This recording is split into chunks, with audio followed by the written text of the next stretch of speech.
Notifications. I think there were notifications gone out, maybe. Unbelievable.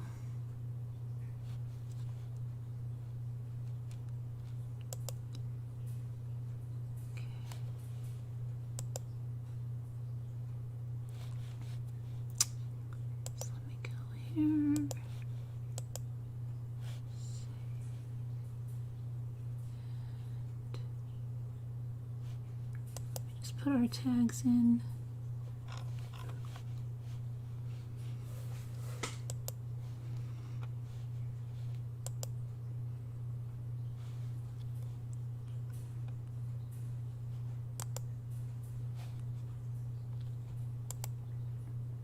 Perfect. Okay. All right. So anyway, I can't see the chat yet because I just have to wait for the tags to load. At least I don't have to type them in. Are they in? Are they in? Are they in?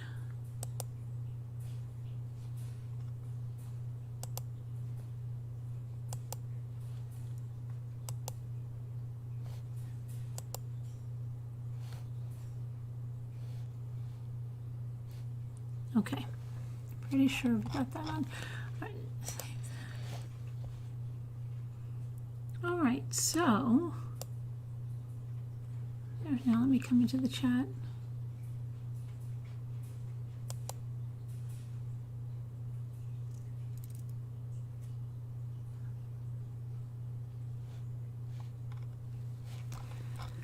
Hello, Ari. Hi, Whisper to Me. Hi, Moo of Two. Teacup, GB, Anna, Sean, Deb on the Move, D-Finite, Tammy. Hey, I haven't seen you in a while, Tammy. Jay Quinn, Linda, Isabel, Sarah Lou, Suki. Let's see here.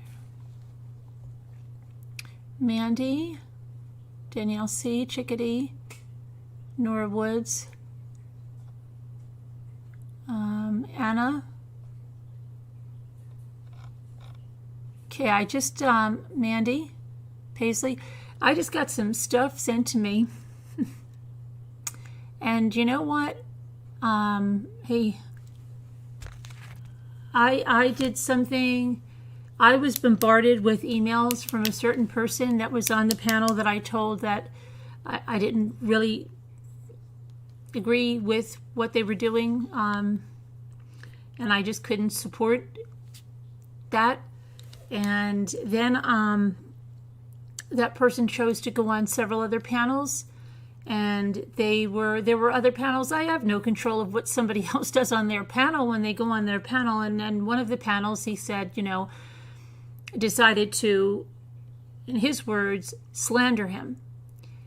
And it was about being a part of another panel. So when I was on the channel that I was on yesterday, while I was out in Pennsylvania, I had like 3 emails from him, okay? And I said, I will listen to whatever you're saying, because he's saying that, basically, my feeling was that somehow I was at fault for this, and I don't know how, because he chose to go on those panels. I didn't make him go on those panels. But I felt like he was saying I was at fault for what somebody was doing to him. Okay? And so I said, look, you're not part of that panel in the email. And I did go on yesterday and said, I typed in that he is not part of that panel. I don't agree with him, with what he's doing with another panel. I don't agree with the people that he hangs around with, because I do believe you are judged by the friends you have, the people you hang around with. But I went ahead and did that. And then he sends me this thing like, thank you for doing that, right? Now tonight, I'm sitting here painting, watering my plants. I haven't had a good couple of days. They've been very, very emotional for me.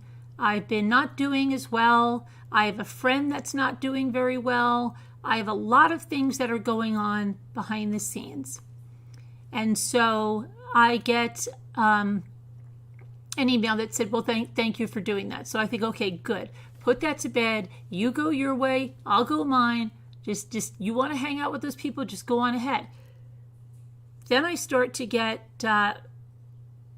people putting my channel name in their title, and then I'm sent those, right? So we have the ghost guy that was here the other night making a video with me, telling me, all this stuff. I couldn't even, I just like that. It was disgusting. So, Muka, I don't know what you typed up there, but the Google team took it out. Now, then another thing. Oh, so-and-so's up there. Apparently, I spearheaded a change. I've never in my life have I opened up, started, or did anything with a change.org petition. Never in my life did I start a change.org petition. But yet I just got accused of setting up, spearheading a change.org petition. Okay? And he's sitting on a panel agreeing with it. So, you don't have to email me anymore, Rabid. Okay?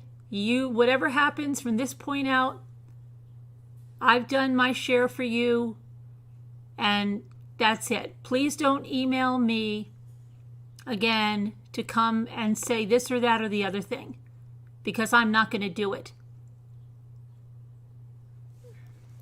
And for the other guy that came in here the other night, and you want to use my name because you want to fawn over Cindy Watts, poor Cindy Watts, don't put my name in your title. I swear to these people, I am going to go, I say it, and I don't get it done, but I am so sick and tired of them using my name in their title, and their crap comes up in my feed.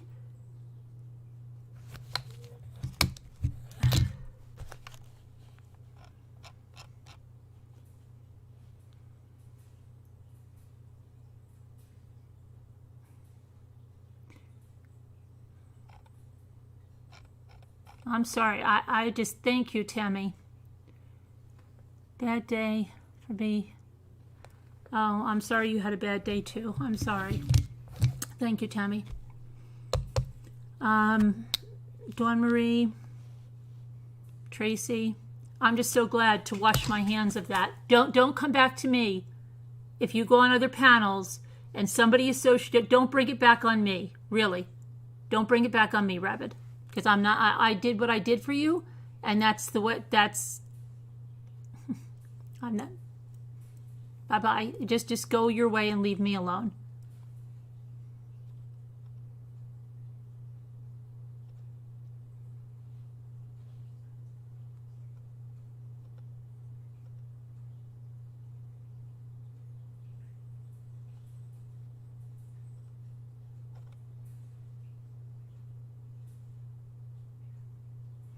No, it wasn't on that panel, Teacup. You don't understand.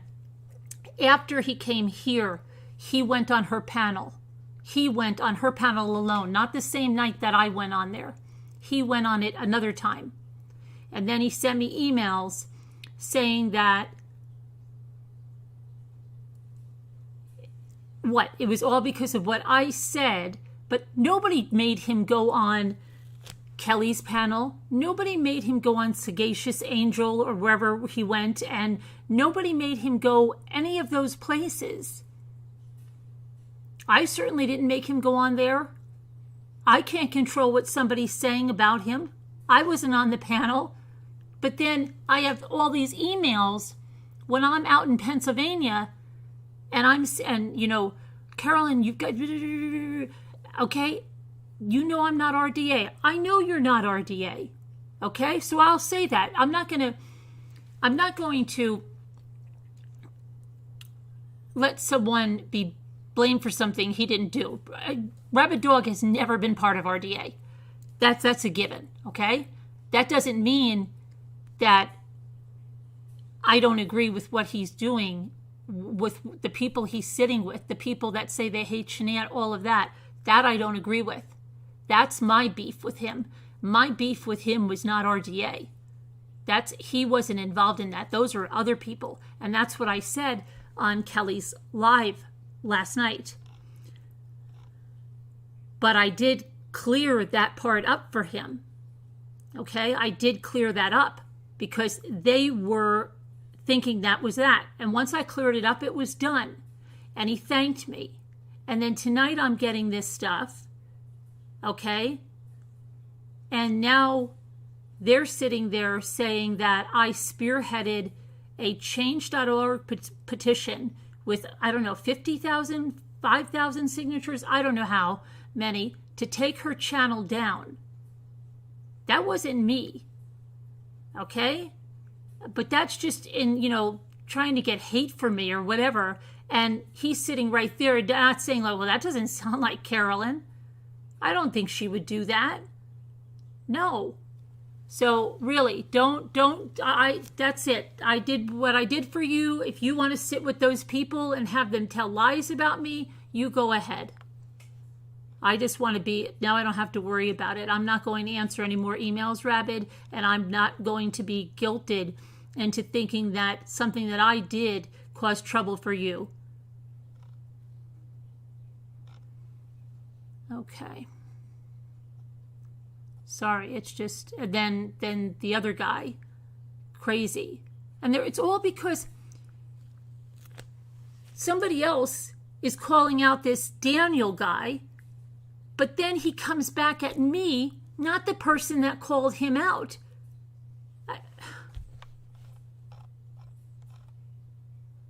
I'm so sick of it.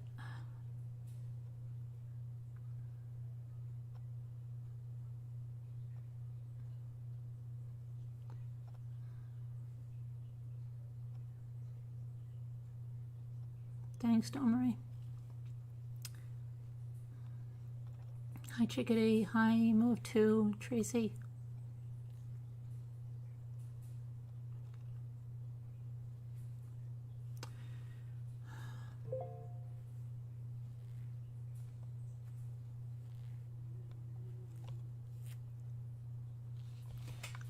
I need a minute. Sorry.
I'll be okay.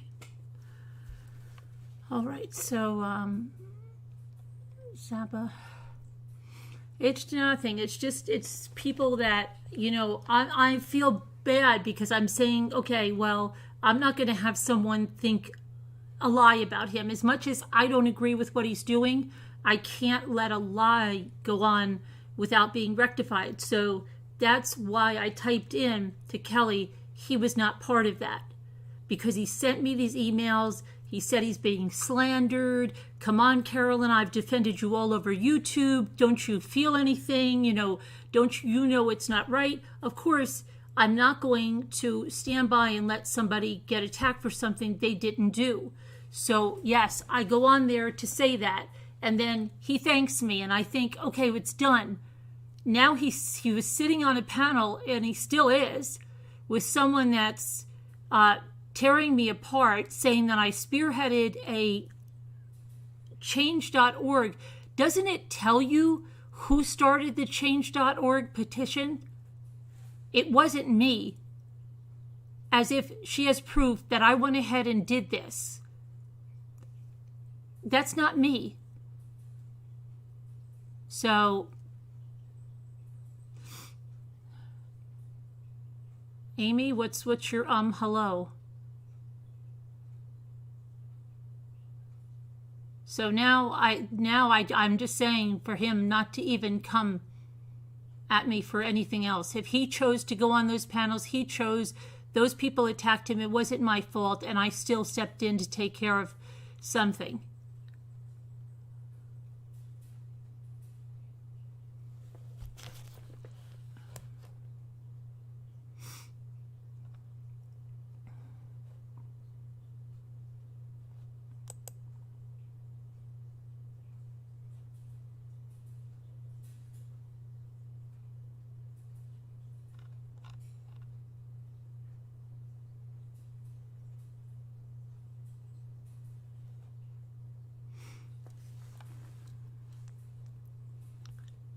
Hey, Janine.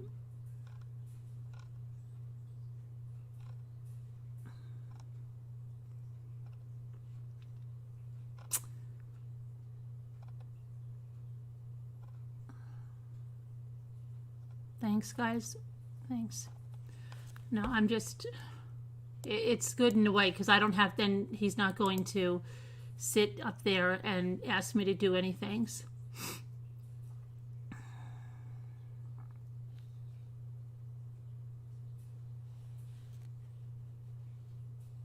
But that's fine.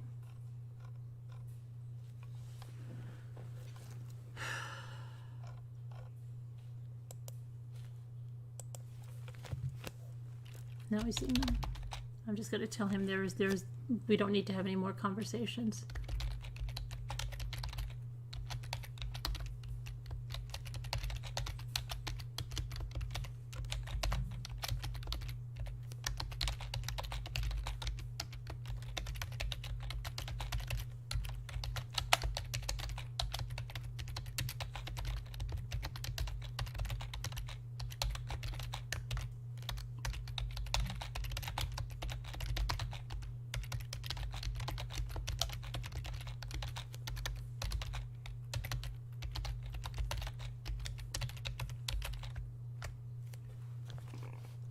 He's warning me about okay.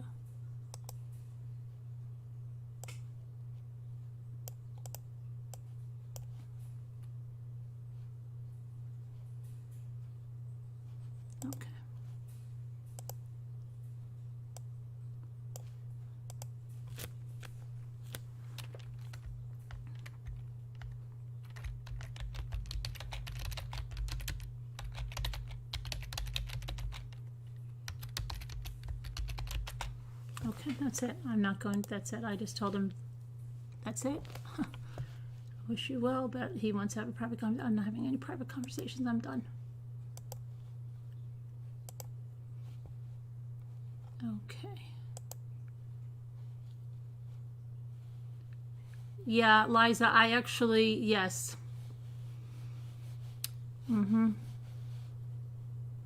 That is what I have to do. Okay. So, all right, let's move on.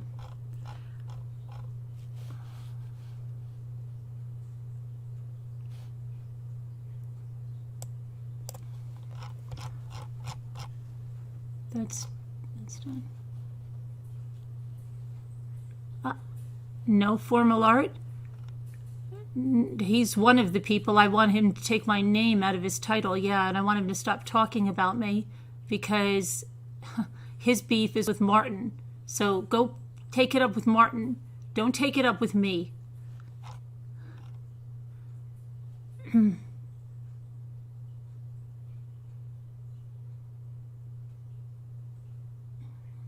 Shay, that's exactly what I'm trying to do is is, like I said, that's why I said on panel, I can't do it anymore, Rabbit. If you want to go with those people and that's what you want to do, then go ahead. People said I was telling him where he goes. No, I'm just telling him that he and I can't, I can't accept that. I can't accept that. I won't be friends. I can't hang out. I can't be friends with the person that does that. It goes against everything. You, to me, cannot be a good person if you hang out with people that say you hate a woman that you've never met who was murdered, and you're sitting there, and then not only that, you're having multiple people that feel that way on his own panel and says that he really likes them. So that's fine. You do whatever you want. Of course, I'm not trying to control his life. He's a grown man. He's in his, 45 years old? I'm not going to control his life. I just don't want to be, have him here on panel or anything like that, because I don't agree. That would be, no, I cannot condone that. Tammy, thank you. And, that's all it was. But then I was, she likes to tell people where they can go. No, I don't tell you where you can go. But if somebody wants to hang out with that, then I can't condone that. So that's all.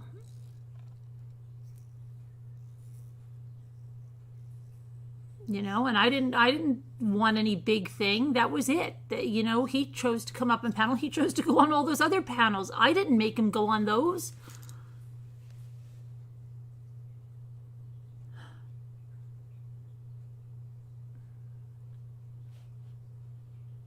Yeah, let's do that, Dawn Marie. I have sage, but it smells so. I grow sage, and I burned some the other night. It stinks. It stinks so bad. How could anything that stinks that bad be cleansing? It stinks.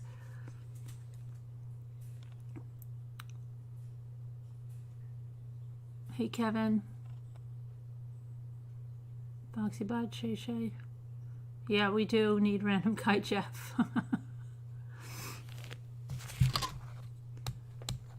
White sage is nice.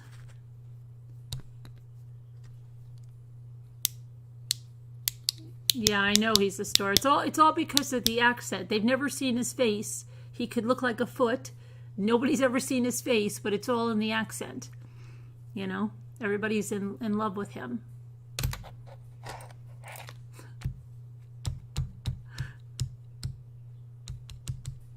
White sage smells nice. Okay, where I can buy that somewhere. White sage. Okay.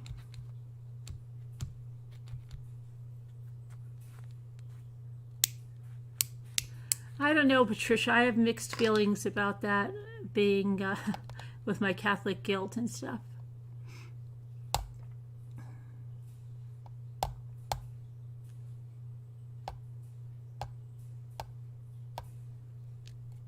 Oh, thank you, Deb on the move. Thank you. Just showing some love. Thank you. But you have heard that sage stinks? Yeah, the one I burned and the one I grew, and it stunk. Why can't rosemary do it or something? Why do we have to use sage? Who said sage is the thing that cleans the air? Why wouldn't rosemary clean the air? Why wouldn't mint clean the air? What is it about sage? Who decides that? I don't know. I don't get it.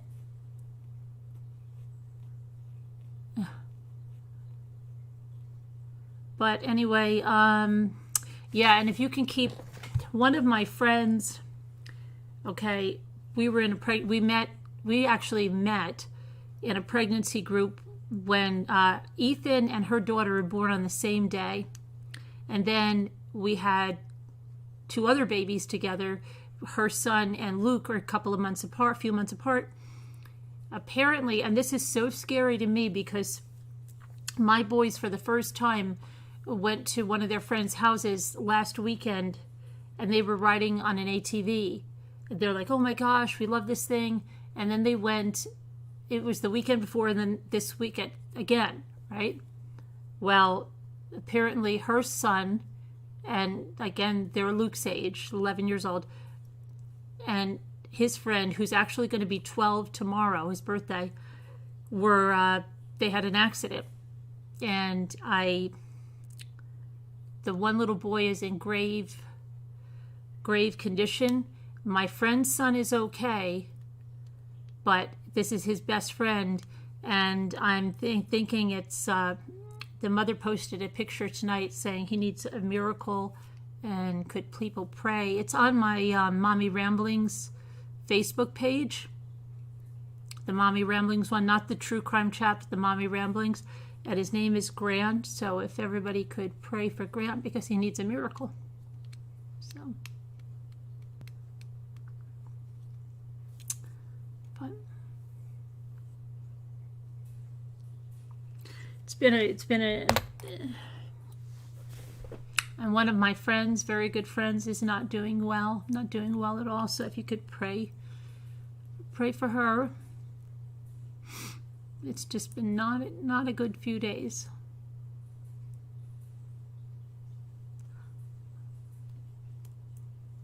Thanks, Delphine.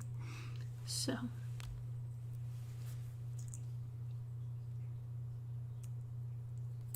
some sage.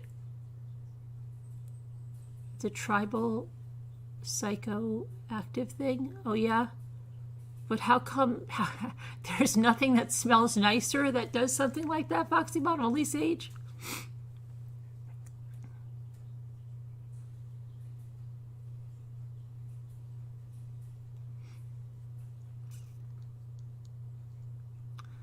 Yeah, 2020. I remember the year 2000 not being such a great year either. A lot of times we wait for these, the year 2000, and they're crap.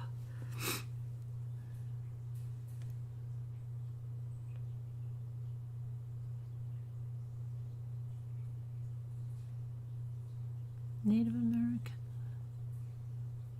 Hippie thing.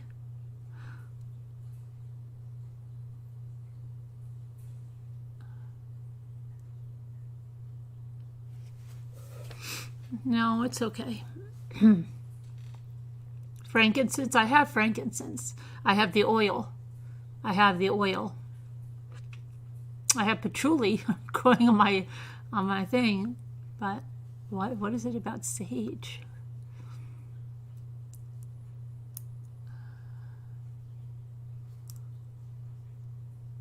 It does have a scent that is an acquired taste.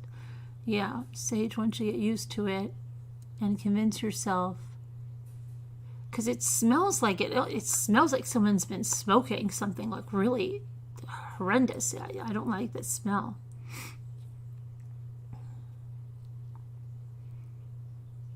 Okay.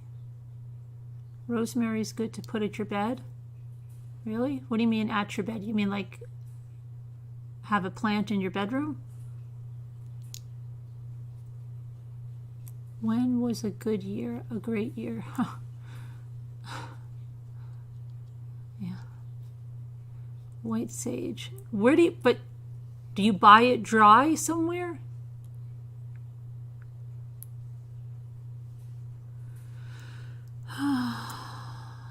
Oh, you're addicted to the Dollar Tree jelly? Oh gosh. What'd you buy there? Anything good? You use eucalyptus in your bathroom. Sage represents the earth element, and when burned, the smoke from that represents the air. If it smelled good, is that what it is? I don't know. Thanks, Augie. You're welcome. You bought white sage on Amazon? Do you mean it's the leaves? You buy the leaves? Dried leaves?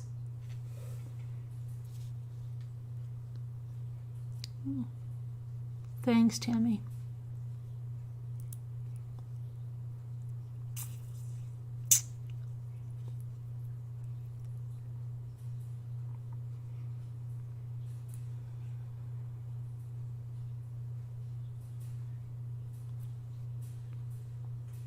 I've already had that done. I've had that done, Sharon. I have even a consecration in a frame.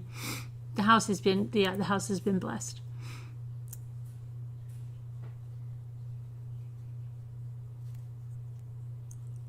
Sage doesn't smell or taste good. Poultry season. Poultry season. Oh, the sage. Yeah. Salt, but salt is You're actually glad you don't have a Dollar Tree because I've been doing, I have been painting. That's what I was doing tonight. I was painting stuff for decoupage. So I painted this. I painted the peace sign. I painted a cross. I painted one of these chairs like Tammy did because I'm going to paint this one red, but I gave it the chalk coat. What else did I do? I painted some cans because I'm getting ready to decoupage up some stuff in a video because people wanted me to do it. So I've got a different things. I've got the glass jar, the peace sign. What else did I do? A cross.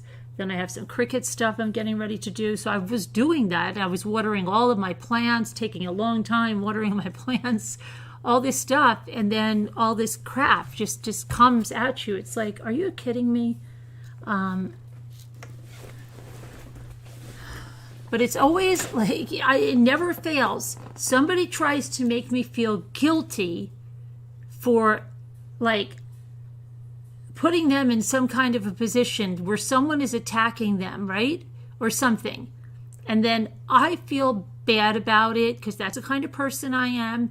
And so I say, okay, I'm going to do the right thing and I'm going to take care of this. And I did. And then I thought we would be done. And then, no, we're not. Because then someone's there slandering me and it's just whatever. Whatever. It's okay. I've lesson learned, and I usually have to learn it like that because I give people too many chances. If that's a flaw, I give people too many chances. You'll hear me say it again and again. And usually, anytime I keep going out of my way to try to do the right thing for a person they always end up stabbing me. And then I say, okay, you see, yeah. But anyway, we are going to have a grief support panel, and I'm going to go in the grief group and see what time, because Rosemarie D'Alessandro said this month or next month is okay for her, and I think pretty much any day. And yeah, I know, Augie.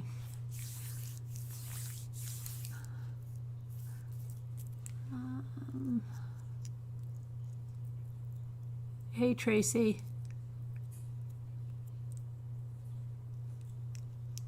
Oh, I was listening.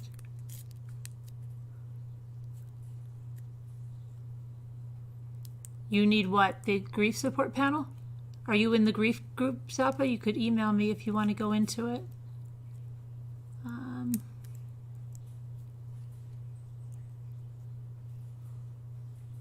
Okay.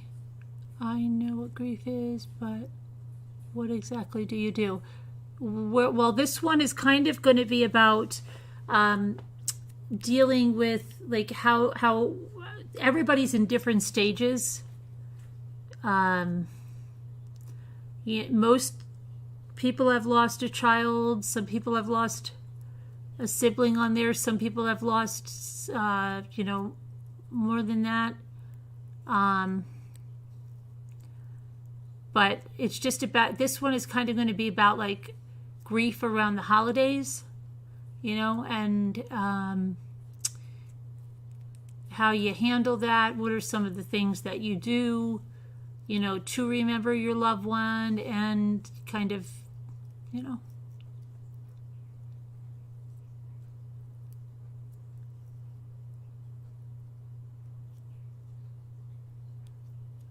So I have to go in the grief group and try to get a time. And then I know I still have to have the Patreon and the membership meetings. It's like, yes, I will get to them. I will get to them. I appreciate the support very much, and I will make it up to everybody. You've lost 22 people. Oh gosh. I'm sorry, Zappa. You should email me so you could get in the group. Are they definite? Yeah.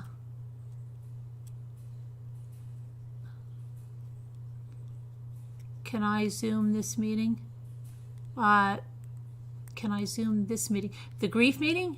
Are you in the grief group in Slack? If you want to be in the grief group in Slack, just tell me, and I'll put you in the grief group.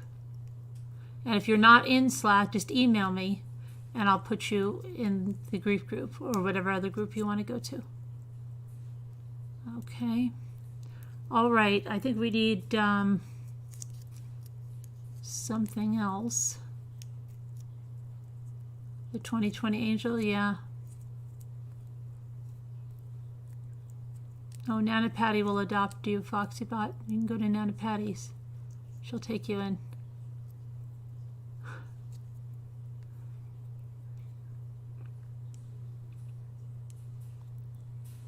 Oh, I've got to fix one thing. Hold on. Where's my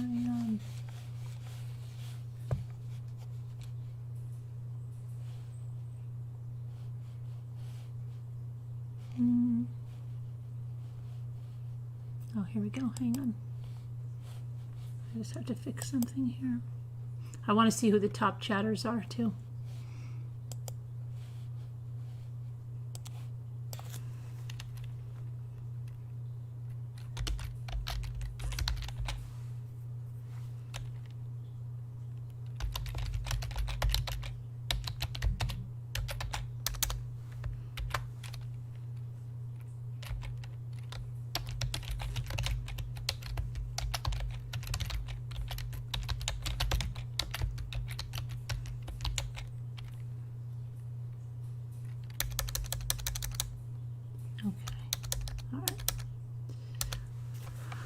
Okay, let me see who's the top chatter here.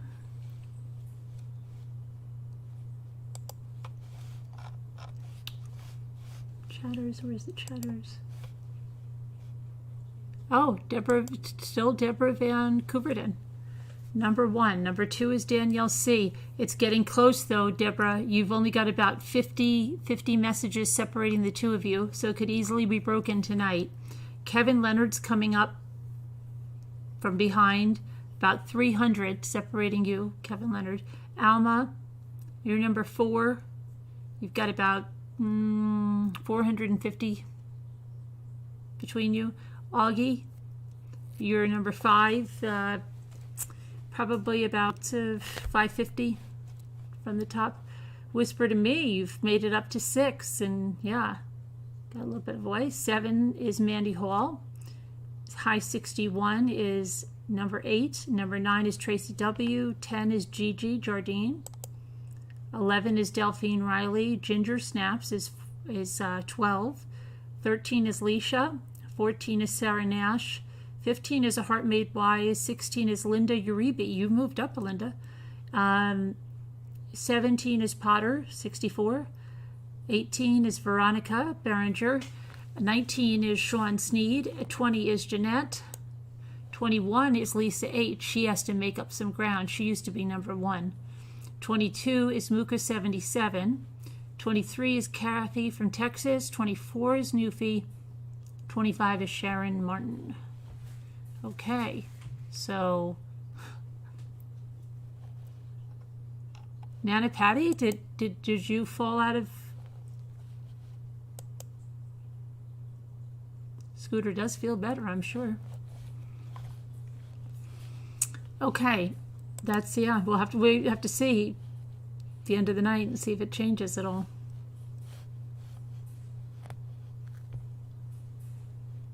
Let's see, let me go back to the chat. Is this it? Yes. Okay.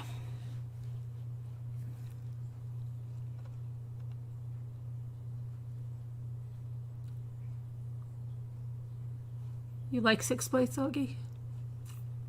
You don't have to worry about, right? You don't have to, your first place, that's a lot of pressure. right? But if you're 6th place, maybe you'll move up, and you're not going to move down to 25. So you know you're going to be in the top 25 probably, and you don't have all that pressure because Deborah Van Couverden has so much pressure now, especially with Danielle moving right up behind her, because she can't relax now, because she just can't sit back and be like, oh, I'm just going to, no, I've got to type messages, because then she'll be, it's hard. Being number 1 is a lot of pressure. Kevin is here. Kevin's here. Rachel Rose, those are the top chatters.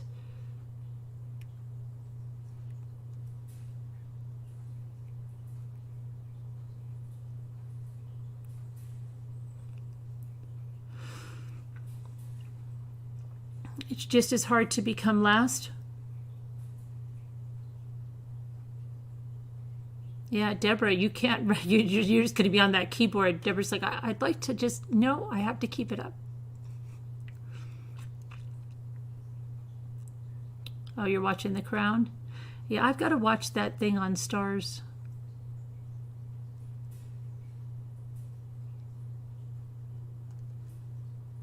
When Deborah Van Couverden's not looking, we knock her off number 1.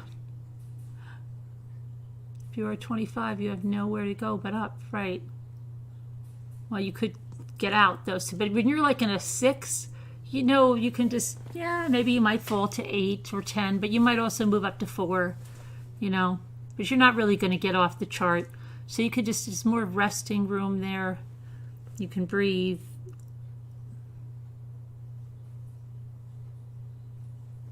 Your last, oh, Margaret, oh, you could make it up. Every week it starts over. I think that's what Nightbot does.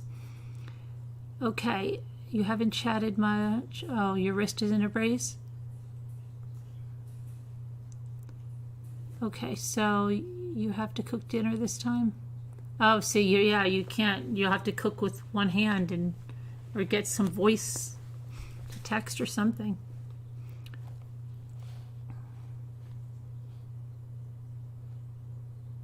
What about those of us?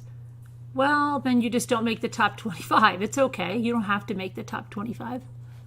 It's just something fun.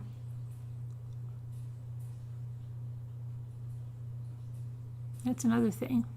I heard you mention my alias. Oh, you were number 13 in the top chatters, but I think, did I mention you tonight?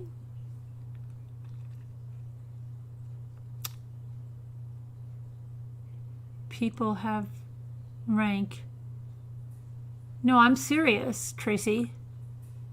I'm serious. Nightbot does it. Don't you remember when we got Nightbot? He takes, not Nightbot takes the statistics. It's just something that comes along with him. He keeps track of it. Your top chatters. He also keeps track of the top command, and the top command is the asking for the email. No way on tonight, in fact. Oh, okay.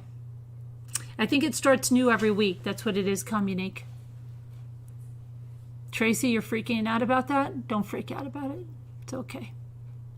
Really, it'll be okay, Tracy. You'll be back. I really value your kindness towards me. It's a blessing. Oh, okay, Zappa. All right, so let me get the... I think we need some Scott Peterson stuff right now. Let's see.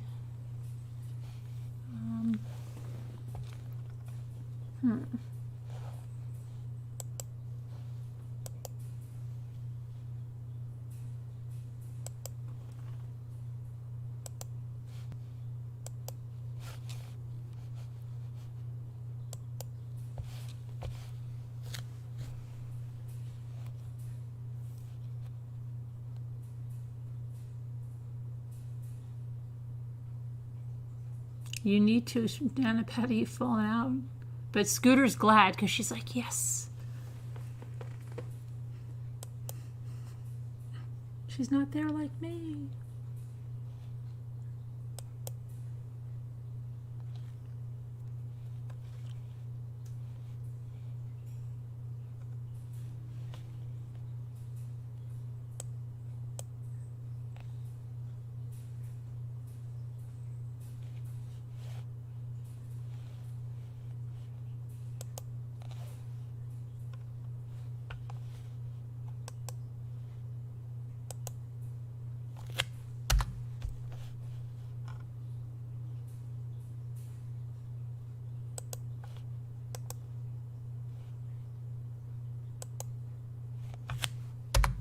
Okay.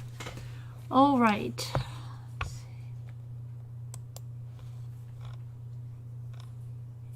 Hi, Kathy Allison. Good night, Tammy. Thank you again.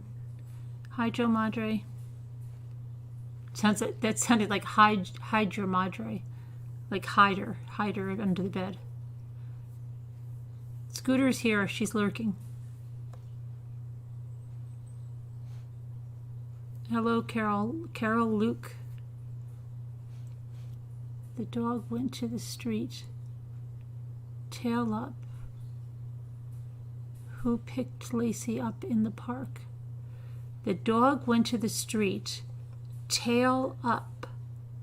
Who picked Lacey up in the park? Do you think it's Scott that could have put the leash on the dog and let the dog out? And that's why the dog was right there and not in the park?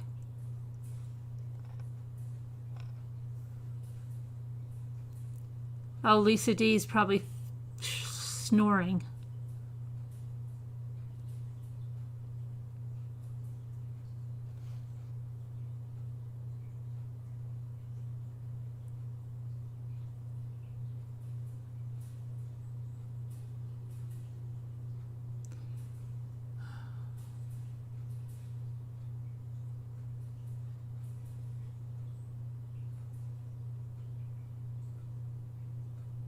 He was fishing. No, before he left to go fishing. Tracy, before he left, that he put the leash on the dog and let the dog out.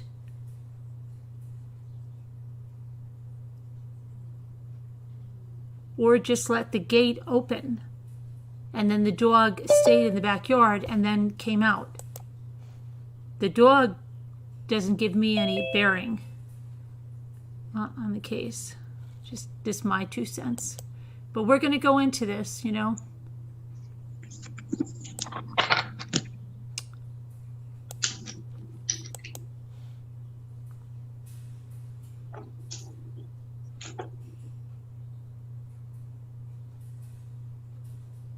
You can talk. I'm muted. They don't hear anything.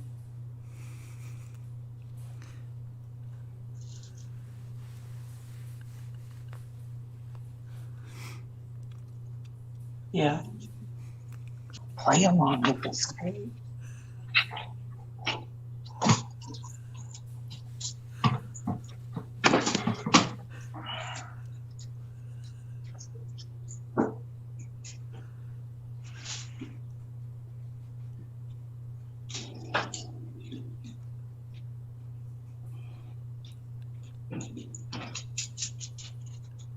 I'll be right there. Oh, here it is.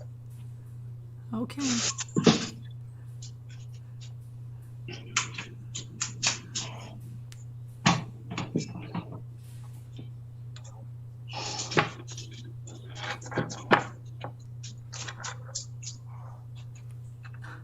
Okay, Janine. Okay.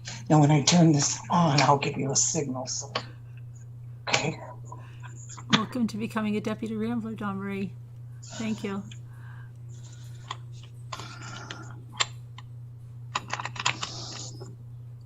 Just smile and act like you're happy.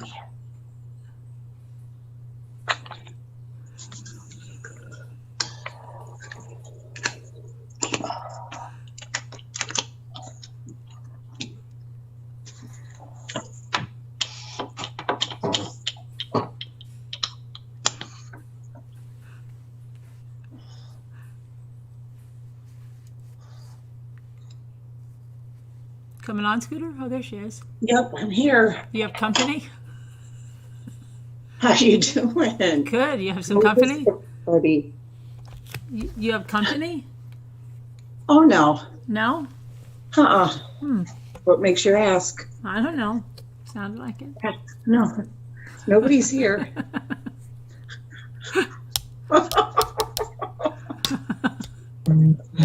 Oh, there's your message. Every 2 seconds, his phone was going off. And I think it was also in the Brooke Schuyler, whatever. Yes. That was so aggravating. Hi, everybody. I saw you guys saying hi to me. Oh my goodness. Try Whisper to me and Augie and Kevin and everybody else. There was a lot of them. Does she know she's live? Yeah, and she does now. Yeah, I didn't realize. Well, I am now. I wasn't. Tracy W. is really worried about you. Hi, Mono Lane. Oh my goodness. Is that just me? Oh crap. No, we're not. Okay. Whew. Okay. Oh, Kevin, don't say that. If Dave sees that, he always. Okay, it must be me. Tonight, somebody was knocking here on the front door at 11:44. Oh my gosh! Did you think it was the police? No, I didn't even think of that. Why? Because that's why I'm so used to that. Anybody that's knocking on my door late at night it's usually the police. Oh, I didn't even think of that. But wouldn't they have a flashing light? Maybe someone called the SWAT on you. No, it was. I could hear it was just one person knocking. Was it like with the police? You could hear like they bang on the door. Well, first they started lightly. Yeah. And I thought, okay, it's Isaiah having, a friend coming over. Mm-hmm. And he's there in his room with the door shut, playing on his computer. So I just sat here doing my diamond painting, and then it gets louder. And I'm still sitting here. I'm looking to make sure the curtain's closed. But you didn't think about you didn't think about looking out the window or anything to see if there was a car? I was freaked out. It freaked me out. Wow. Because the only other person that I would think would be somebody Isaiah knows, and he would know to come, But you didn't call him. You weren't like, Isaiah, somebody's at the door. No, I didn't yell because I didn't want them to hear me because it's right here. So I texted him. I said, somebody's at the door. The person was already leaving by the time I texted him. But then they got real loud. They were like, boo, boo, boo. Oh, gosh, I can't believe you weren't petrified. I was scared. I was nervous. Oh, my gosh. And then, you didn't go running out the window when you thought they were gone to look, see if you saw a car? Well, I could hear a car start up. So they had their cars shut off. Wow. That's And weird. I didn't want to peek out this curtain. I was afraid they'd see. And then the family room window, Yeah. the blinds were all open in there, so I didn't want to walk in there and peek.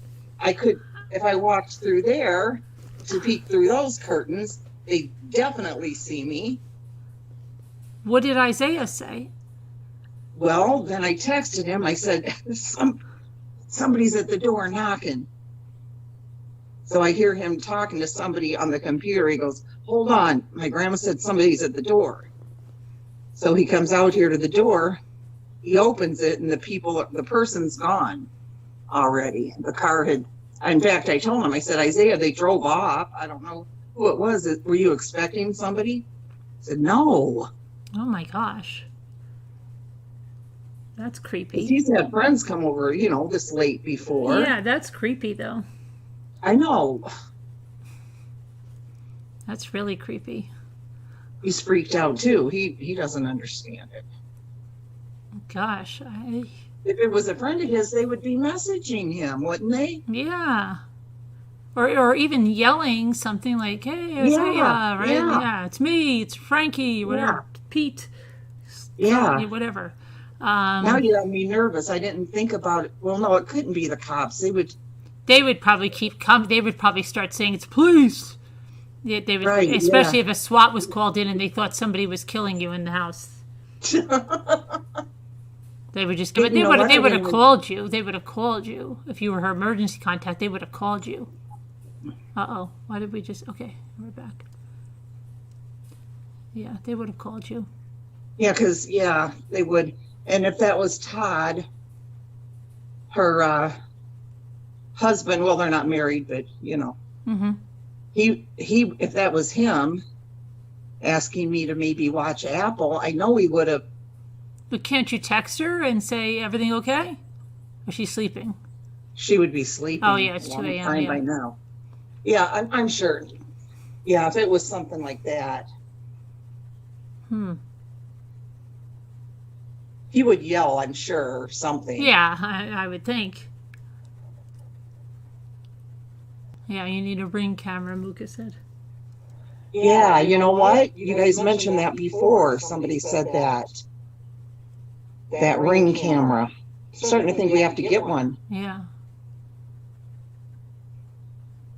Especially with Isaiah going to be here, you know, quite a bit by himself. Oh, and you know, when you asked me the other night how often do Dave and I, you know, state I'm here and he's there and whatever. That sounded really bad. You know, when you asked me the other night how often Dave and I, you know. Yeah, or how long have you been doing somebody will just cut that part out and be like, wow, can you believe her? Okay. We never did because we never had a furnace there. What? That stuff, somebody could really cut that out and really doctor that. Well, we never did because it was a, you know, summer place, and Dave would, you know, shut the water off and do the pipes and all that every winter. Mm-hmm. So we never went down in the winter because we didn't have a furnace. Right. So 2 years ago he put a furnace in. Right. So that's why, you know, we could be there year round now. Okay. Yeah. Oh my God. And I've only been here because, you know, I would have to help the kids and whatnot. So that's why I'm not there all the time. Do you remember those records? Right now? Those records like in the 70s, and I know because it was around the time Richard Nixon was president, because they put him in there. They'd say like, Mr. President, what do you think about this? And then they'd play a clip of a song. Like, and then they'd say, so and so, what do you think about this? And they'd play like, that was the streak, like whatever it cut. Like, do you remember those? Like, they didn't have computers, so they didn't have memes, and they didn't have those stupid videos, so they did it on like 45s. And they used to have some narrator that would ask like different people questions, right? And then there would be a soundbite of a song that was popular at the time that would be played for like what the person said. Does anybody remember that? That was like pre-internet, you know, they don't do it anymore, obviously, because they don't need to, but they would cut little bits of the song to have the person saying something. Like, yeah. No, not to guess who the singer was. They would just, nobody remembers that? You remember that, Joe Madre? Yeah. They used to. No, I really don't, but really? I mean, I'm sure it happened. I might even have one of the four. They were funny. They were like, I'm trying to think of like some of the songs that they used, but I know it was one. Remember the song "The Streak" with the guy that was running naked through the store and stuff? That you don't remember the Streak? The Streak, they call him the Streak. Yeah. That was one of them. Like they said, "What do you think?" You know, and that person would say like, "We call him the Streak" or whatever, and then and then they had like not Walter, Henry Kissinger. They did like that, like Henry Kissinger. What do you think? You know, do you care about this? Whatever, and then they'd put a clip of a song. Yeah. How do you get one of these Ring doorbell things? Are they hard to hook up? Well, no, I'm sure Dave could do it. I don't think so. You can get them right on Amazon. Anybody have Netflix? Yes, 2 beans, 1 cream. I do too. I have Netflix and Prime. What are you watching on Netflix? I really want to talk to you. I've emailed you a few times. I don't know if you've emailed me at the right address, Amy. Did you email me at truecrimechat.org? Because I don't have any emails. Hook up to your phone via Wi-Fi? Yeah, so simple on Amazon. Oh, okay. Yeah. They're probably going to have sales like crazy on them for Black Friday. Nana Patty. Hello. Nana Patty. Hey, Scooter, I heard you were missing me. I actually was, to tell you the truth. Aw, that's what I thought. Are you feeling any better? Yeah. Do I look any better? Yeah. Yeah, you do, actually. Yeah. I Do you am. think do you think this surgery, once you're healed, is going to make a big difference? I hope so. I think so. Good. Robbity I Bob. believe it will. Yeah. Probably more, but I'm Are you very in pain curious. right now? Some. Yeah, I can tell by the way you're breathing. Oh yeah, it's probably because I just came out of the bedroom too. I was walking and that kind of gets me. Oh, okay. If I be still, I'm okay. Yeah, Communique, yeah. you're asking about me, Communique? 29. I thought everybody knew that. Don't laugh. Oh, I just happened to think of a joke. Yeah, okay.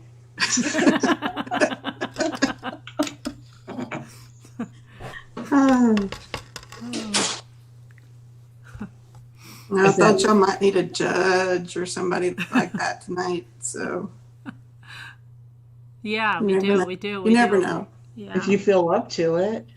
Sure. Yeah, I think we're still on what's his name, right? Um, yes, Brocchini. yes. Brocchini. Yeah, and this judge, he interjects a lot. Like, I don't know. I've never seen the judge keep asking the questions. I've seen him say, "Over, you can ask this," but this guy really participates and starts asking the questions. It's I really have not seen a judge act like that, but okay.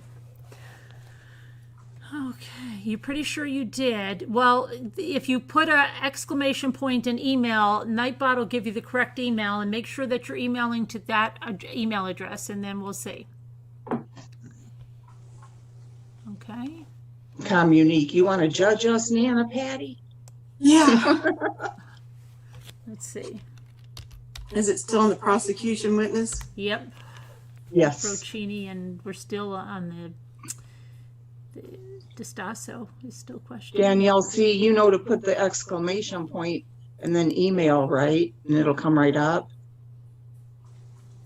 She's trying to get extra, don't you understand? She's trying to get extra chatting points. Oh. Because she's number 2.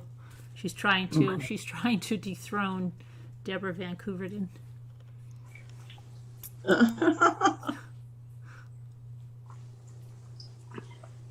She's going to be typing like a crazy person tonight. Right. And she knows Deborah Van Couverden's making dinner, so. She's trying to get in there.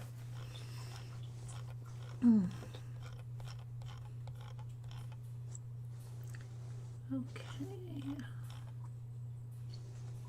I don't know why my camera went out. That is weird. Oh, your camera's on.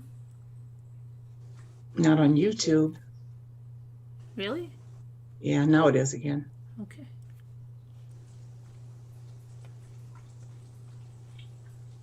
Hi, Gigi. My sweet friend, Gigi. Tippy Toes. Deborah Van Couverden, Dawn Marie.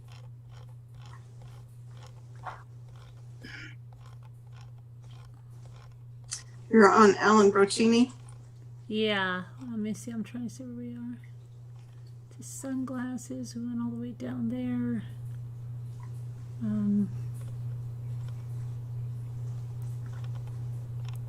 I think we went Martha Stewart. We passed that.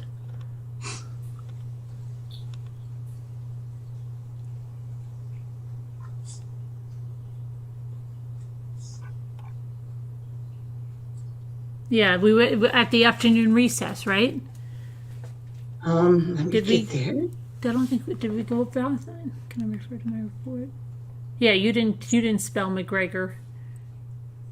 That's where we ended. It's right where there's a little break and it says afternoon recess and there's 4 asterisks. Okay. Yeah, I'm trying to get my Google to come on.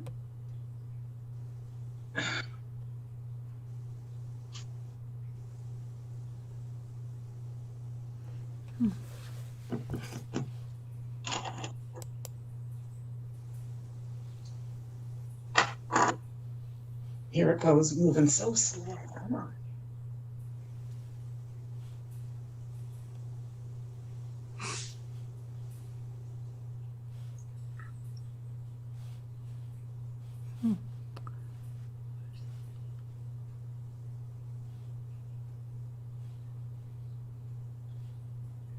Maybe it was the water company. At 11 o'clock? Oh, it was almost 12. Why would the water company be out that late? I don't know. Saying a water main broke, or I don't know. But Isaiah said there was no note or anything out there because I told him to look. What did he think?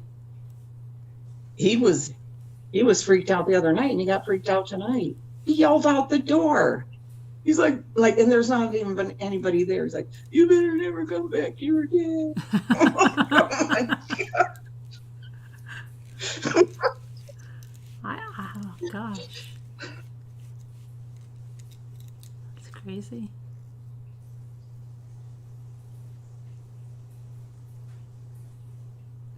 I'm kind of thinking so because they've already granted the retrial of the penalty phase and they're going to introduce new evidence. So it just seems like they'll do the whole thing. Because how could you introduce new evidence into the penalty phase and then not have something come back? Because if that, I don't know. I think I have to do it all again, I think.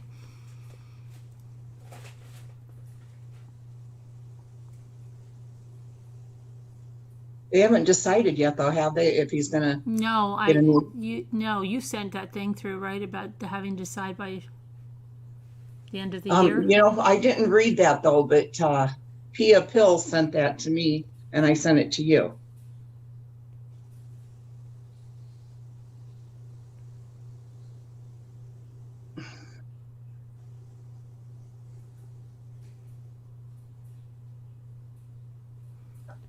Oh, I didn't do that. Expletive where.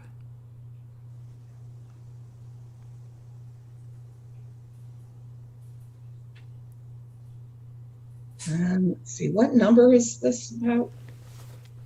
Number? Yeah. Oh, never mind. I'm getting to him. He's number 48. And I'm right there now. Yeah.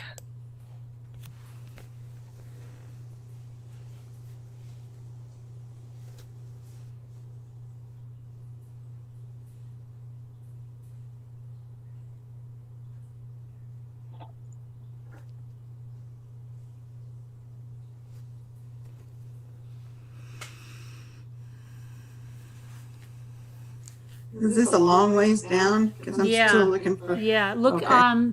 It's right between two judge titles, and then there's just a white space above that. It says afternoon recess in parentheses and 4 asterisks. Marks. Oh, come on. This is.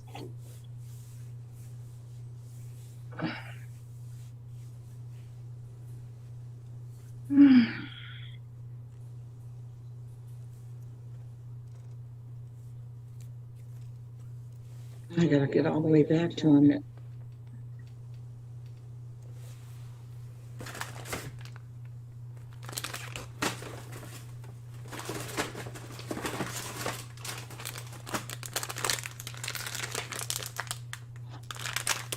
Sorry for the delay, Judge.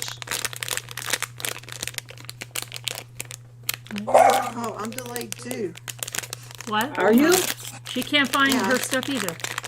Is it running slow for you I too? keep getting the gray No, it's dogs. Trying to find the place.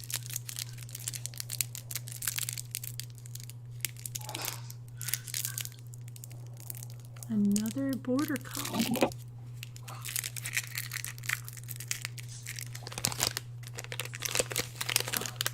The judge is talking a lot. Yeah, that's what I'm saying. Yes, he does.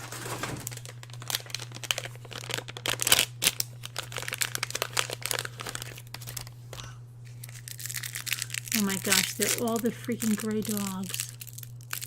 This is a different one. This is Schnauzer now.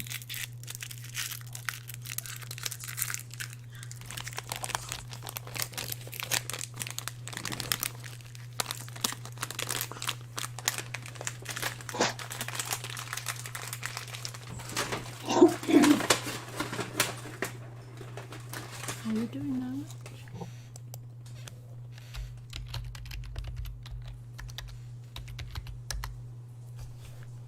Does it say recess?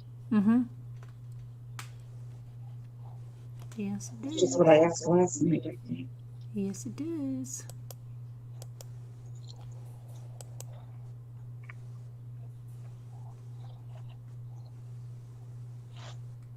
Let's see.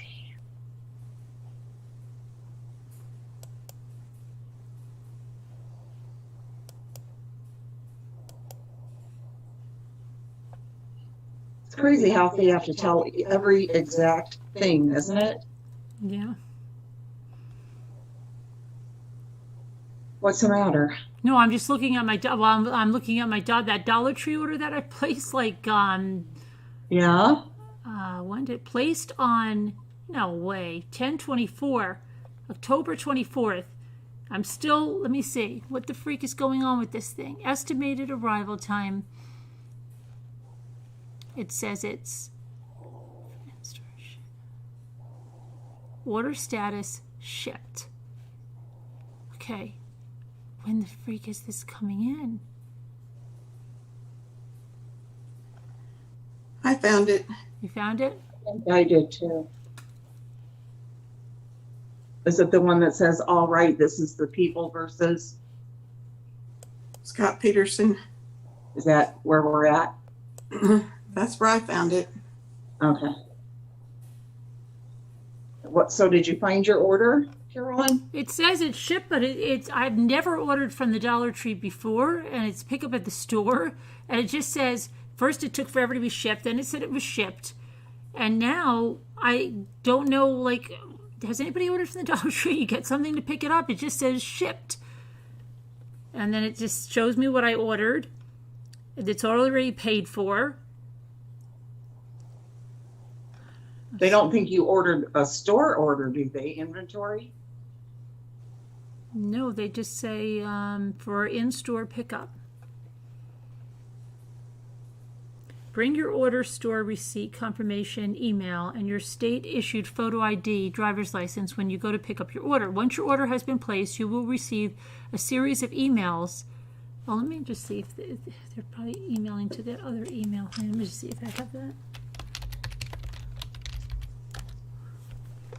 That sounds like they think you're picking it up.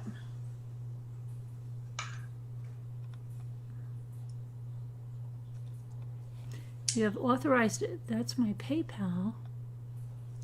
Yeah, I don't have anything. I'm going to have to find something. I shouldn't call them. Yeah, I want to pick it up. That's what I planned to do, but they're not sending me any emails. All right, well, I'll figure it out tomorrow. Okay. Okay. What? What were you going to say? I was going to say they wouldn't have been delivering my dolls, would they? Not this late. No, not that late. Come on. Yeah. Oh, and the one, those dolls, that I ordered like forever ago. Yeah. Finally, UPS is going to send the ones that were only $10.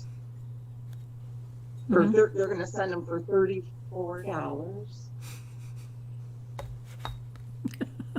What's that?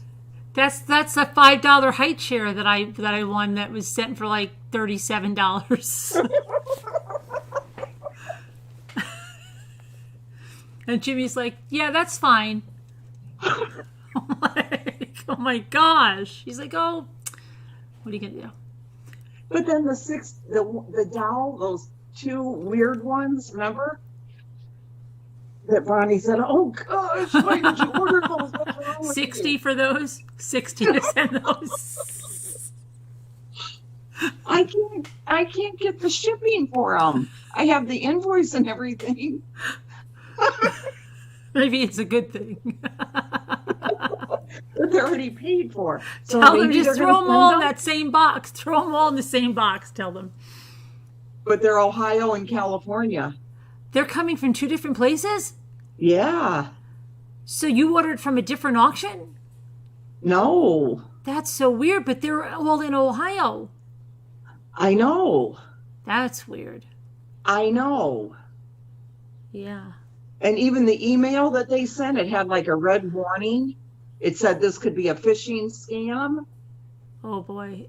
I would call the Apple auction tomorrow and find out. I called them today and no answer.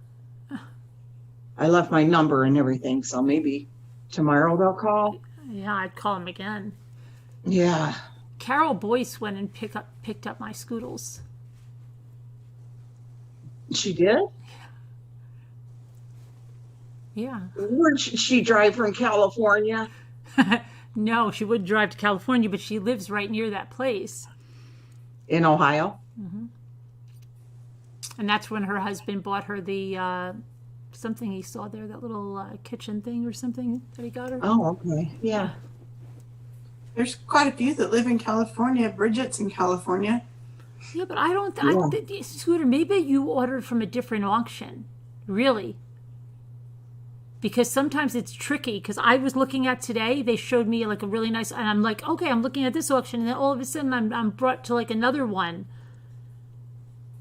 Well, yeah, because it did say two different ones on there. It had International Gallery, and then the other one was. See, no, I know what you Apple did. I know what you did. Listen, you're on the auction zip site, the big site. Right. But Yeah. you ordered from two different auctions on there. You ordered from Apple Valley, or Apple, whatever that one is, Apple, that's in Ohio. And then you must have got on another site, on that same master site, and ordered from a different auction out in California. I guarantee you. Yeah, well, it would have to be since it's two separate places. Mm-hmm. And that was the beginning of October. Yeah. Yeah. See where it is. Find out where it is. Maybe Bridget lives near there and she could send it for you a lot cheaper. Pick it up and just post it out to you. No, that one's already coming, the one from California. Oh, the one from... Already... So which is the one you're missing? The one from Ohio? Uh-huh. Oh. The one that's $61. Wait, I you don't paid $61 for the doll? Well, with tax and everything. What kind of doll is it? Remember I showed you the pictures. I don't think you did. Yes, I did. Because remember I was saying don't laugh and I didn't want to show. I didn't want to show anybody. Yeah, but then I thought you never showed me. Yeah, I did. Okay. You picked it out, actually. I said, well, just go there and look. Which ones do you think it is? And you found them. But that was the two, I thought. Yeah. That Bonnie said, why'd you order those two? Uh-huh. Those are the expensive ones. The $50. Really? Maybe they're sending them. You think they are, and that's why they're 61? Well, do you have an email from them? Uh-huh. And what does it say? Well, it's just the invoice. Yeah, but does it say your shipping's on there? No.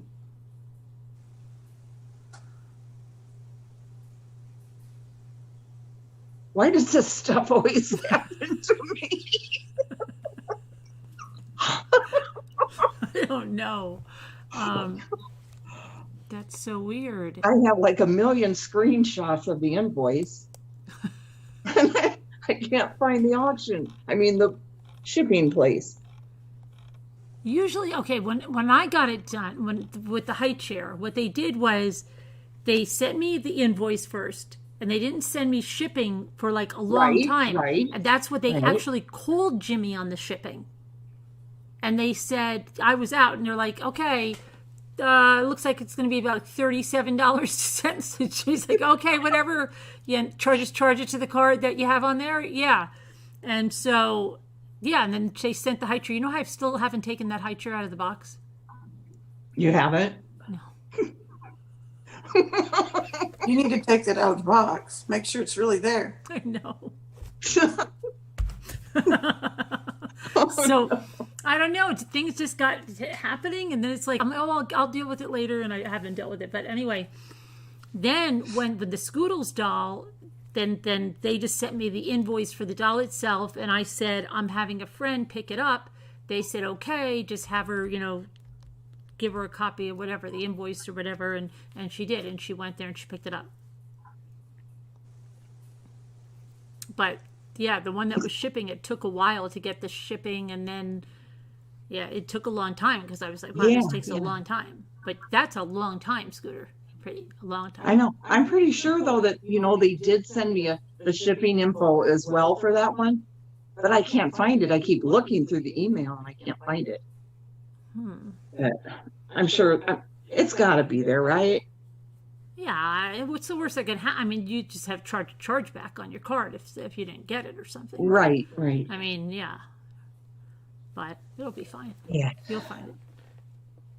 Yeah, Nana Patty, $10 for two little dolls or three little dolls, but 34 something in shipping. I thought I was getting such a good deal. It all factors in, but if you divide it by 3, it's not. It doesn't sound. That's it's not true, I as guess. And then you always say, and if my gas and my time, yeah, okay. Yeah. And it's $50 a doll. Justify it. You say it fast; it doesn't really sound like a lot. And you're helping, and then you go, if all else fails, you go this, and I'm helping to support keeping businesses in business and helping them. I didn't think of that one. Right? But that's a good one I'm too. helping the economy. I always do stuff like that. I'm helping these people at the auction house keep their jobs. Doing my part. Okay.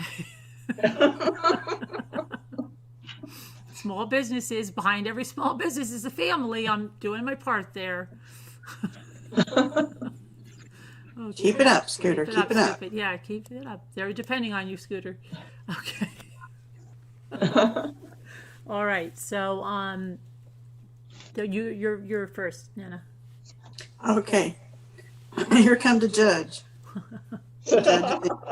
Judge is here. You should get the robe like Judge Judy with the nice lace collar. That's true. All right. This is People versus Scott Peterson. Let the record show the defendant is present with counsel. The jury is in the jury box, along with the alternates. We have the witness back on the stand. We are ready. Mr. DeSazzo, are you ready? Just for the record, since we published 69A through M, those may be admitted in evidence and also take the same numbers. Thank you, Your Honor.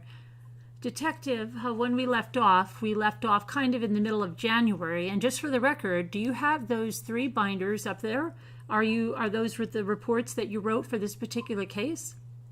Yes, these are just my reports. Maybe there's a few other ones in there. These are the ones I authorized, or I authored. And of course, you don't remember everything off the top of your head, correct? That's right. All right. So when you've been saying, can I refer to my reports, you've been referring to the reports that you have authored regarding your work in this case. Yes. And on the 19th of January, did Mr. Peterson contact you, or did you learn from some source that his house had been burglarized in January? Yes. And were you involved in the investigation of that particular case? Yes. And did you eventually identify the person who committed the burglary? Yes. What was that person's name? Kimberly McGregor. It's McGregor. And how was Miss McGregor associated with Mr. Peterson? She had met him at the volunteer center. She had volunteered to walk his dog while he was out of town. And this burglary at the house happened while he was out of town in January of 2003? It happened between the 16th of January when he left and the 19th when he returned and discovered it. And did you tell Mr. Peterson that you had apprehended, or that you had figured out who committed the burglary and asked him what he wanted to happen with it? Yes. And what did he say? He didn't want anything to be done with it. On the 25th of January, did you go on the show America's Most Wanted, and this case was presented as one of the cases that was showing on that show? Yes. Okay, that's you. This case and the reward that was authorized. What was the reward at that time? $500,000. $500,000? Yes. And are you aware of how many tips came in as a result of you going on that particular show towards trying to solve this case? Yes. And how many? They were 5 that night, call-ins, and I think we got 1 or 2 more after that. Did any of those tips lead to information for the recovery of Lacey and Connie Peterson? No. Okay. Did you learn that Mr. Peterson was going to be on a location in Fresno on February 1st? Yes. And did you learn that from the wiretap? Yes. And did you go down to Fresno to try to locate him? Yes. And is that near the location where Amber Fry lives? Yes. Judge, I hate to do this since we just came back, but I have to raise something outside the presence. We got to go inside. Uh-huh. Okay, here we go again. We'll have to put you back in the jury room. So we'll have to deal with this in chambers. I hate to do that, but it's come up. Jurors leave the courtroom. In chambers meeting. All right. You can bring the jury back in. The jurors enter the courtroom. All right. Let the record show that the jury is present in the jury box and these proceedings are taking place in open court. The defendant is present with counsel. Go ahead, Mr. DiStazo. Thank you, Your Honor. Detective Broccini, when we left off, you had learned from some information on the wiretap that Mr. Peterson was down in Fresno. Yes. And did you go down to Fresno to try to locate him? Yes. And did you do that? Yes. And what happened? You parked somewhere, is that right? Well, when I first located him, he was just sitting in his car. I drove by. I drove away a couple of blocks and parked in a school parking lot. And I was just going to try to keep an eye on him. And did Mr. Peterson obviously see your car?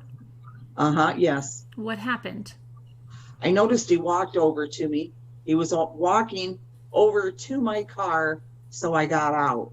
And did you say anything to him? Not before he said something to me. He obviously recognized you, correct? Correct. And what did he say to you? He said, "Thank you for going on America's Most Wanted and answering the phones." And did you say anything back to him? Yes. What did you say? I said, "You got some explaining to do." Did you say it like they say it to Lucy? You got some splaining to do. Okay, yeah, sorry. You got some splaining to do, Lucy. And what did he say? He said, "You don't know. I just stop on the side of the road and break down for no apparent reason." And what did you say in response to that? I said he wasn't acting like somebody that missed his pregnant wife. Go ahead. And he had to explain the other girlfriends that I had identified. And did you tell him that you had a picture of another girlfriend you had identified? He replied, "Right, other girlfriends." And I said, "Well, I got pictures." And what was his demeanor during that contact with him? Emotionless, matter of fact, just calm. After that contact, did he just walk away? Yes. And got in his car? Yes. Moving on, that was February 1st? Yes. On sometime in February, had you received some financial documents of Mr. Peterson and of his company? Yes. And do you remember when you got those in the investigation? It was in February. They were trickling in. I don't say we got them all at one bulk. It was in early February, late January. I was putting portions of them together. And did you see in the documents a number of checks that Mr. Peterson had written to himself? Yes. And did that cause you any concern, or was there any issue of that with you? There was. And what was that? He appeared to be writing himself checks on a trade core account that were over and above his paychecks. And what did you do with that information, if anything? I contacted Trade Corps and asked them to put together an audit. And did they want to do that? Yes.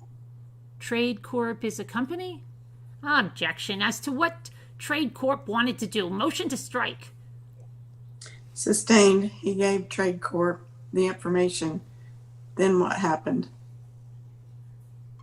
Okay, and is Trade Corp, is it company based, is the company based overseas? It is, but I didn't give the documents to Trade Corp. I gave it to a corporate lawyer for Trade Corp. I'm sorry, somebody in Modesto? Yes. And what was that person's name? Ross Lee. Did you subsequently learn sometime later that there will be an objection as to what he learned? It's hearsay. It's not explained. Subsequent conduct. And why is it being offered? It's being offered to show that audit was completed and that there was no misconduct or anything by Mr. Peterson. Now then I'll withdraw the objection. Okay, doesn't hurt. I was actually surprised he was objecting to it. And did you subsequently learn from Trade Corp that they had conducted an audit? Yes. And they were satisfied with the information that had been provided to them by Mr. Peterson? Yes. As part of the, when the search warrants were going on in this particular case, did it's be an objection vague as to time? There is at least 2 sets of search warrants, maybe more. Be more specific. I was just getting there. He jumped in. Thanks for jumping in. The ones I was going to ask you about were the ones on the 26th and the 27th. Were you aware of the pair of pliers, needle nose pliers that had been found in the boat? No. Did anybody tell you on the day of the search warrant that some needle nose pliers had been found in the boat? No. In the pictures that you took of the boat on the 24th, did you see a pair of pliers in the picture? There is a pair of pliers in the picture. Just so we're clear, when you took those pictures, did you run out to a 1-hour Photoshop and get them developed that night? No. What's the procedure for getting film developed? I turned them into somebody, or clerk or ID officer, and said, send me back these pictures. And had they done that? Yes. And when you looked at the pictures, did you ever see a pair of pliers in the boat in the pictures? On that, when I first got them back, I imagine I looked at the pictures and I saw everything in the picture.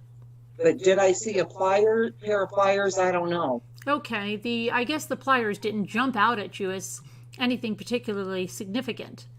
Not at that time. At some time in the investigation, did you learn or did you get information that made you want to follow up further to see whether or not the pliers were there in your pictures and whether they were in the boat on the 26th?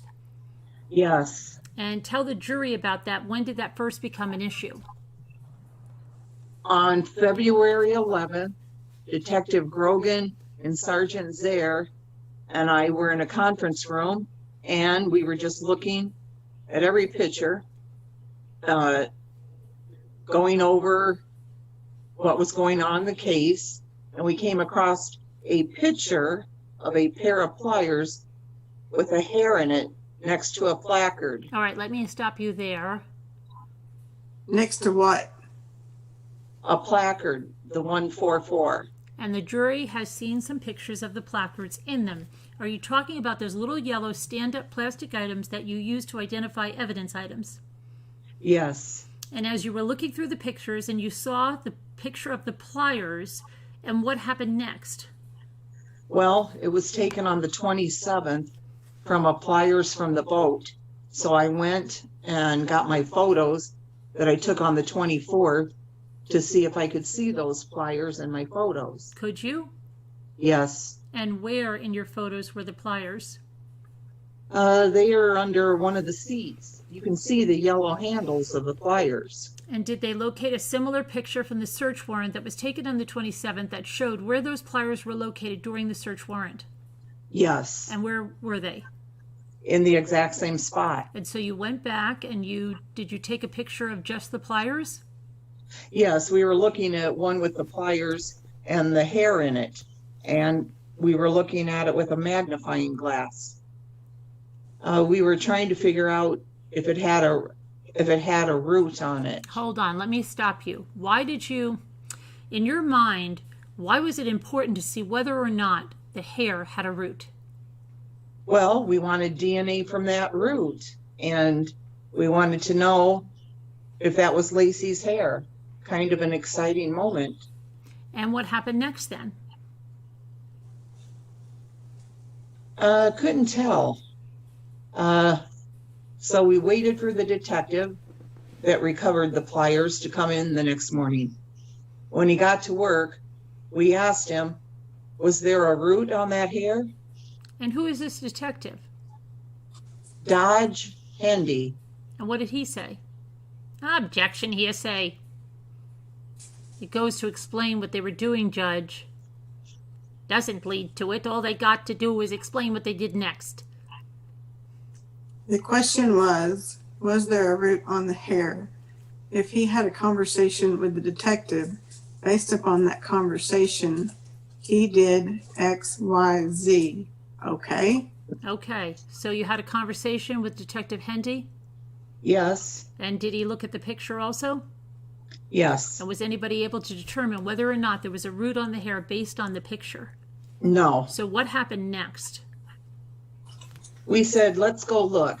And where was this particular hair located? It was in our evidence room in an evidence envelope. And who booked the hair into evidence?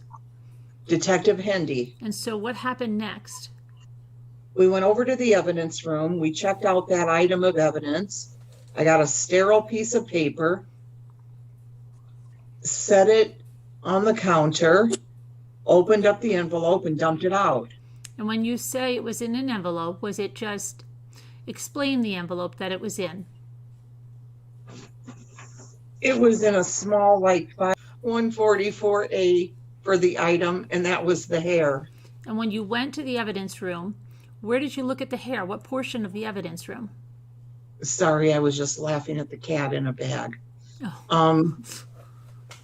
We went into the secured front lobby. There is a counter there for looking at that evidence, and we looked at it. And when you go into this room, is there a lobby that any member from the public can just walk into? They can't just walk in. They have to either come in with somebody or be buzzed in by an evidence clerk. If you want to just go there, I couldn't. I mean, could I just open the front door and walk in? No. Can somebody, I mean, can you see inside this room, the lobby portion of it? Can you see inside that from the street? No. It's got like... Well, it's got mirrored. You can see out if you're in there. If you are inside, you can see out to the street. But if you're in the street, you can't see in. And when you go to check out the evidence from this area, you said there are some counters? Yes. And the jury has never been there. Can you describe it for the inside there, what it looks like? Well, when you go in through the front doors, you're in a small lobby, probably like 10 by 10.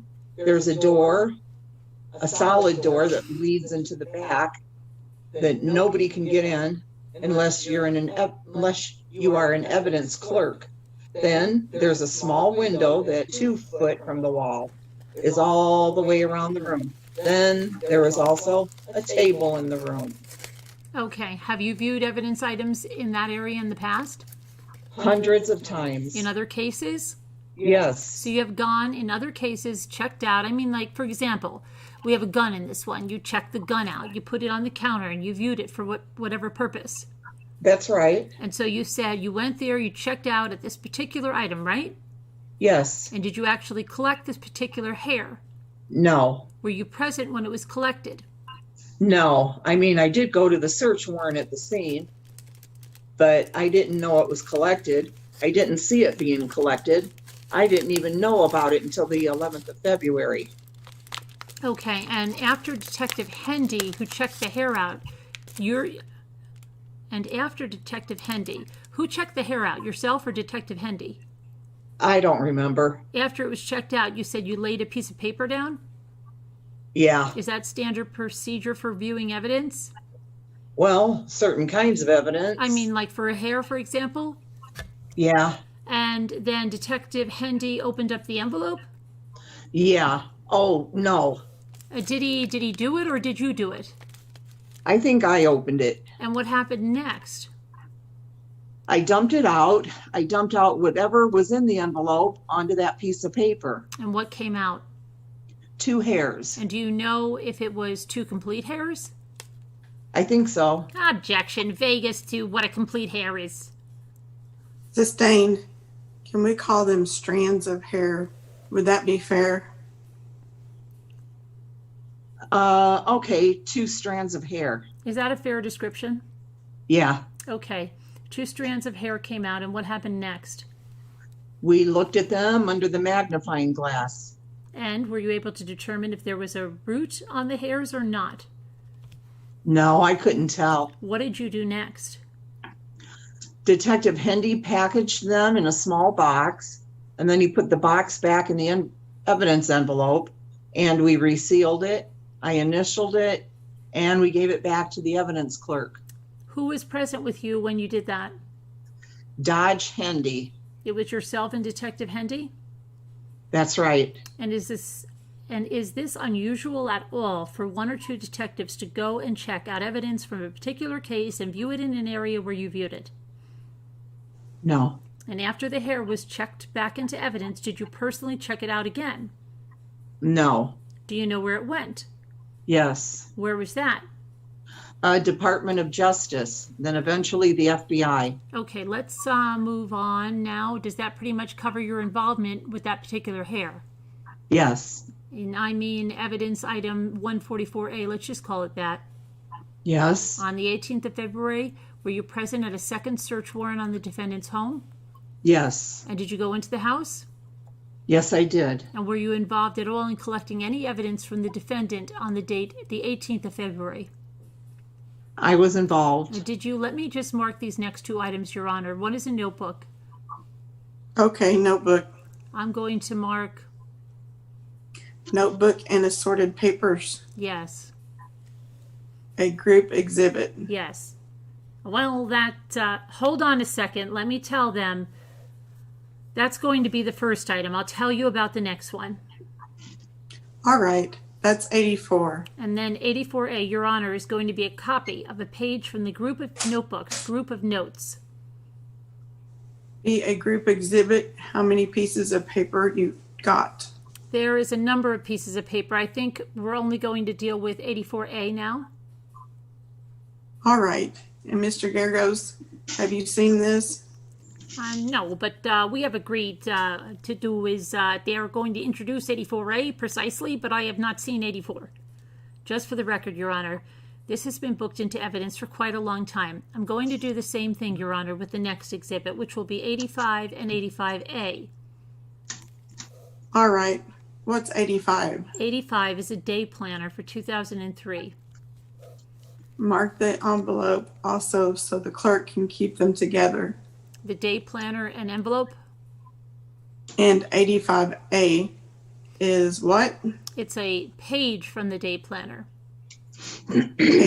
Page from the day planner. Detective, let me show you first 84 and ask you if you recognize this. I do. And is 84 a notebook that you recovered on the 18th of February from the defendant?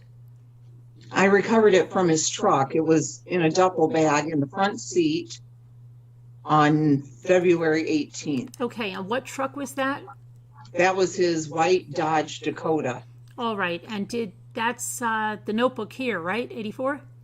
Yes. All right, and 84A, is that a page from the notebook that's listed on the top there?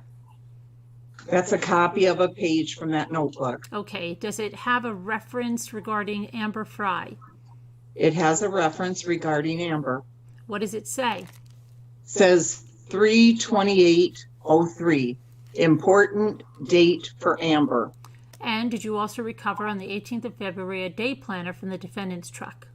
Yes. And was this day planner located in the same portion of the truck like that you described? It was in the duffel bag on the front seat. And you recognize it as you see it here? I do. And then is 85A a calendar page from the day planner? It's a copy of the calendar page for March. Okay, and what does it say? What does it say on March 28th? It says important date for A. And is that 2003? Yes. On February 18th, did you also find any cellular telephones that were in the defendant's possession? Yes. And did you review those? Yes, I did. What was the first telephone number of the phone that you found in the defendant's possession? 209-505-0337. Is that a telephone that you had seen previously when you had previous contact with Mr. Peterson? That's the same phone he had on the 24th when I interviewed him.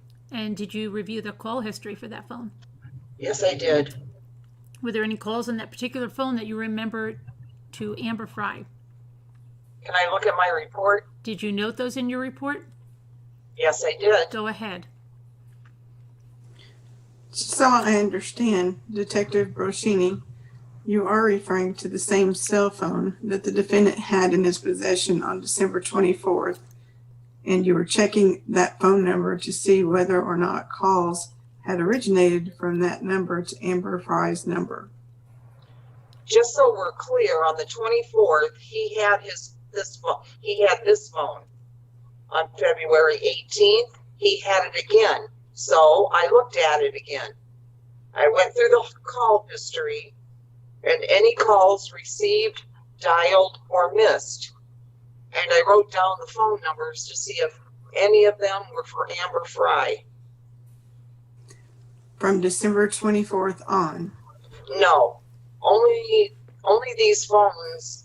These phones only go back, I think, 10 calls. So it would have been like in the last 10 calls he made on the 18th. That's what I wanted. Go ahead. Can I ask what page? I'm on page 1342 and 1343. For the 505 number, there is one call in there that was a received call from Amber Fry's father's home phone. What's his name? Ron Fry. Did you find any other cellular telephones in his possession? Yes. And what was the number of the second phone that you looked at? It was 209-499-8427. And did you find any calls in that history of the phone within the last 10 calls to or from Amber Fry? On that phone, it's a little different. It gives you a call history. So I can't say if it was to or from. But there were 4 calls from Amber Fry's cell phone. It was either he dialed it or he received it. I can't say which. And that phone, 209-499-8427 phone, had you seen that phone previously when you looked at Mr. Peterson's cell phone on December 24th? No, I never saw that phone before. Well, I knew about it, but I never saw it. So this is not a phone that he had provided to you on the 24th to look at the call history? No. And during the search warrant on the 26th and 27th at the Covina residence in December, do you remember seeing that particular phone? I never saw it. And were there any other phones in his possession? During the search? I'm sorry, during the search warrant on the 18th. On the 18th. On February 18th. There was one other phone in his possession. What number was that? That was 858-232-2203. And did you check out that phone call history? Yes. And did that phone call history have calls received or made to Amber Fry? It had one dialed to Amber Fry. And when you were reviewing, what you were reviewing was just the call history of that particular phone? The call history that's in the memory of the phone. So we're not talking about actual phone records. You're just looking at the physical phone. That's right. And after you reviewed the call histories of these phones, what did you do then? I gave them back to Scott. You gave them back to Mr. Peterson? Yes. Your Honor, that's all I have at this time. Mr. Garagos, I assume because of the time you want to start tomorrow morning, or do you want to start now? I'd like to start now, but I think there is a lot of stuff that I wanted to load up into the computer, and it's going to require setting up of our computer. I think it's probably better to take at least 15 or 20 minutes, so I don't want to keep the jury. We'll take a recess now. We'll do that tomorrow. Ladies and gentlemen of the jury, we'll take the evening recess now. Remember the admonition. You are not to discuss this case among yourselves or with any other person, or form or express any opinion about this case. You are not to listen to, read, or watch any media reports of this trial, nor discuss it with any representatives of the media or their agents. We'll be in recess until tomorrow morning at 9. We made these new arrangements. I hope they work out better than this morning. Okay? Okay, see you tomorrow. Okay. So, June 20, are we going on? yeah, because we'll go to the next recess, which is not that long. Okay. June 23rd, 2004, cross-examination by Mark Garagos. Do you have any other question, Mr. Distaso? No, Your Honor. Mr. Garagos, can you at least get started? Who is going to do this? You're going to do... I'm going to do it. Go ahead. I'm going to have Mr. Nalahian, even though he's not a member of the boss, sit here and... Sure. Detective, you got a call from Duerfeld on the 24th. Is that correct? No, it's not. Okay, let me just ask you if you could just close your notes for a second until I ask you to refresh your recollection. Did you get a call from somebody on the 24th? Yes. Okay, who was that? Sergeant Al Carter. Okay, and at that point were you told, by the way, who is Sergeant Alan Carter? He was homicide sergeant. He was the homicide sergeant at that time, on December 24th. Okay, and the homicide sergeant called you for what reason? Do you know? You were having dinner somewhere, is that correct? Would you? You keep looking over here for a reason. I'm talking to you. Objection, Your Honor. He can look anywhere he wants. Is there a reason you don't want to look, see what I'm talking about?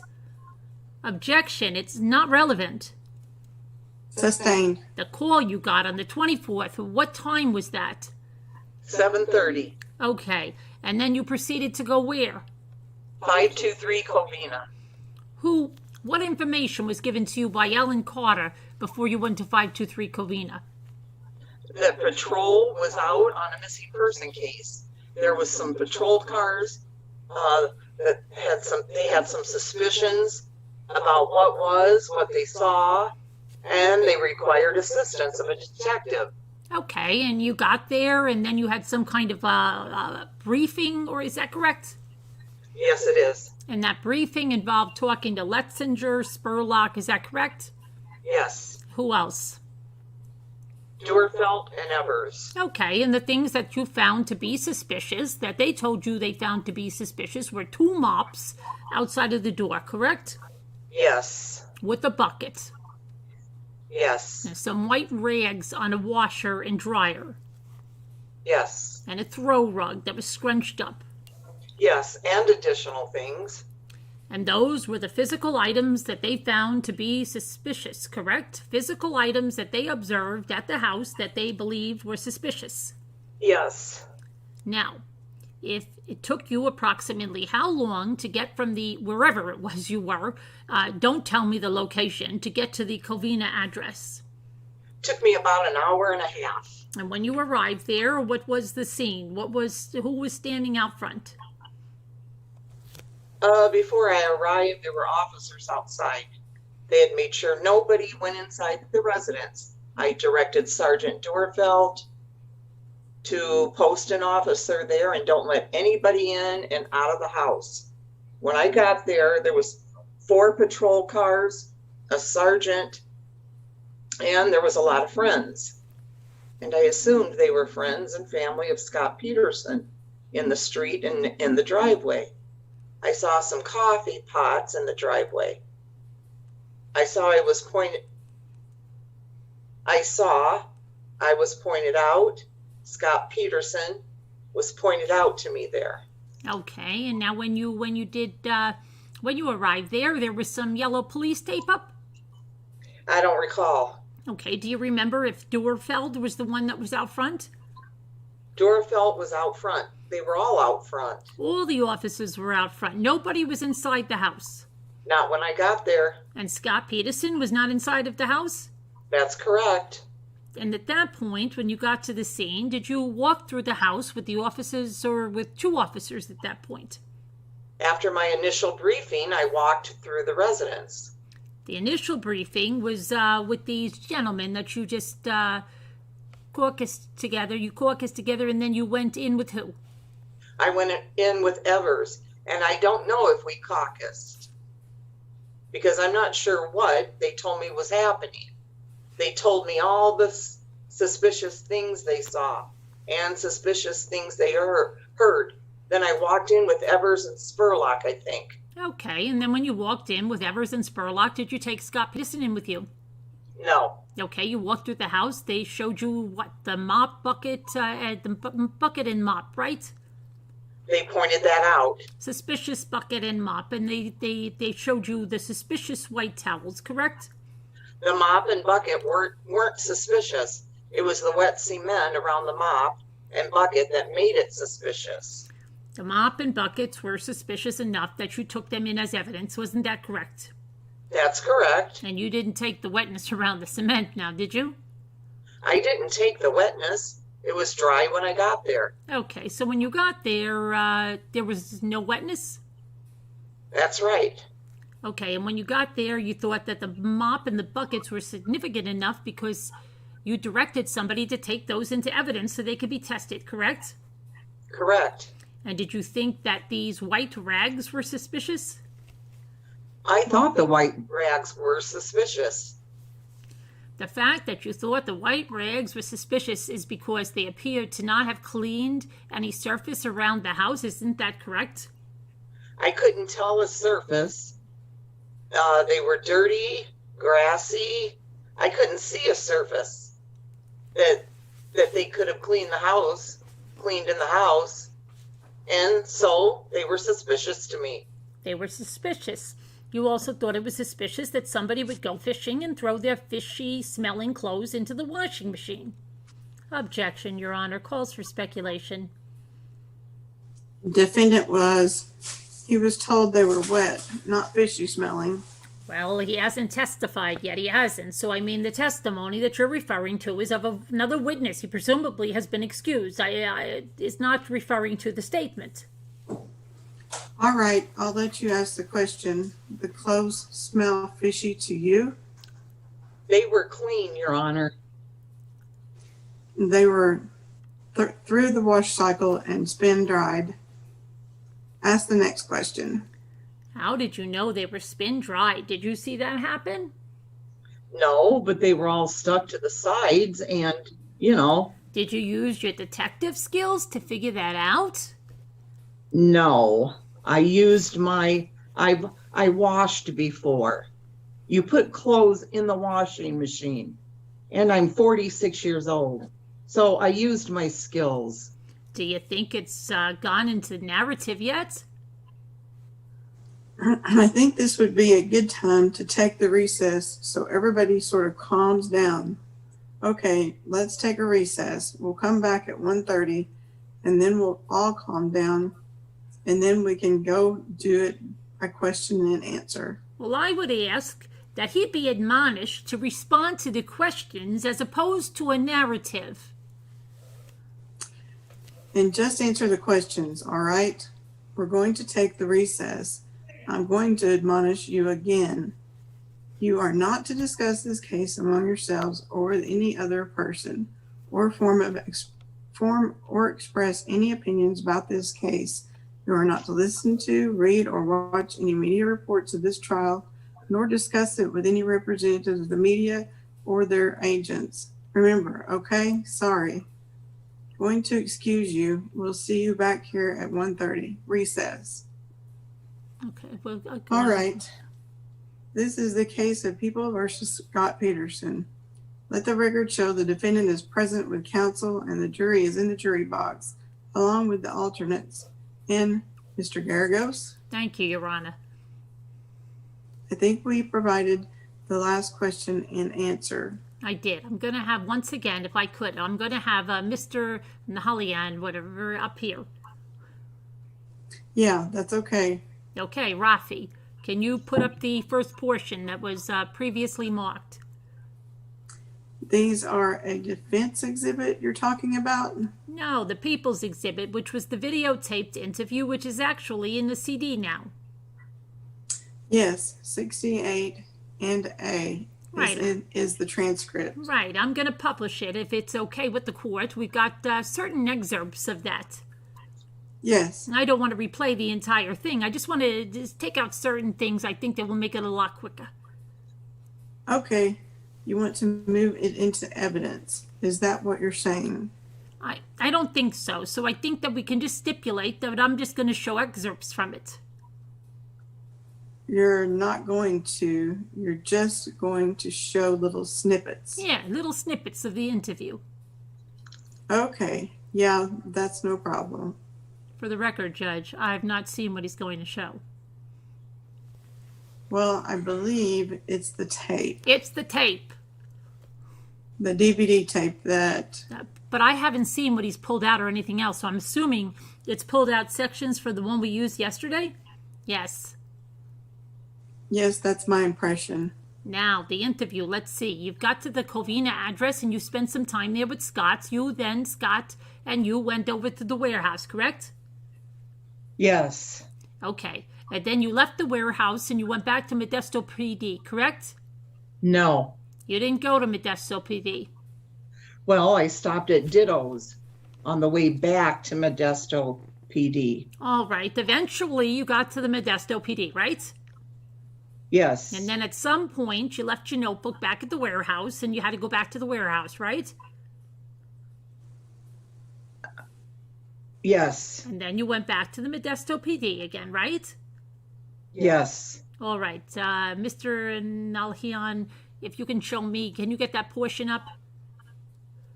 Want to get the lights? And by the way, while he's getting that up on the screen, you wrote a report in connection with this case in which you never mentioned that you had gone to Ditto's. Isn't that correct? That's correct. Okay, in your report, you say around 23:45 hours, we left the warehouse and we drove directly to the Modesto Police Department where Scott agreed to be interviewed, right? That's right. Okay. Now at the beginning, this is the beginning of the videotape. Is that correct, Detective? Yes. Okay. What is it that Scott Peterson is looking at right there? I don't know. Did you ever ask him what they were? No.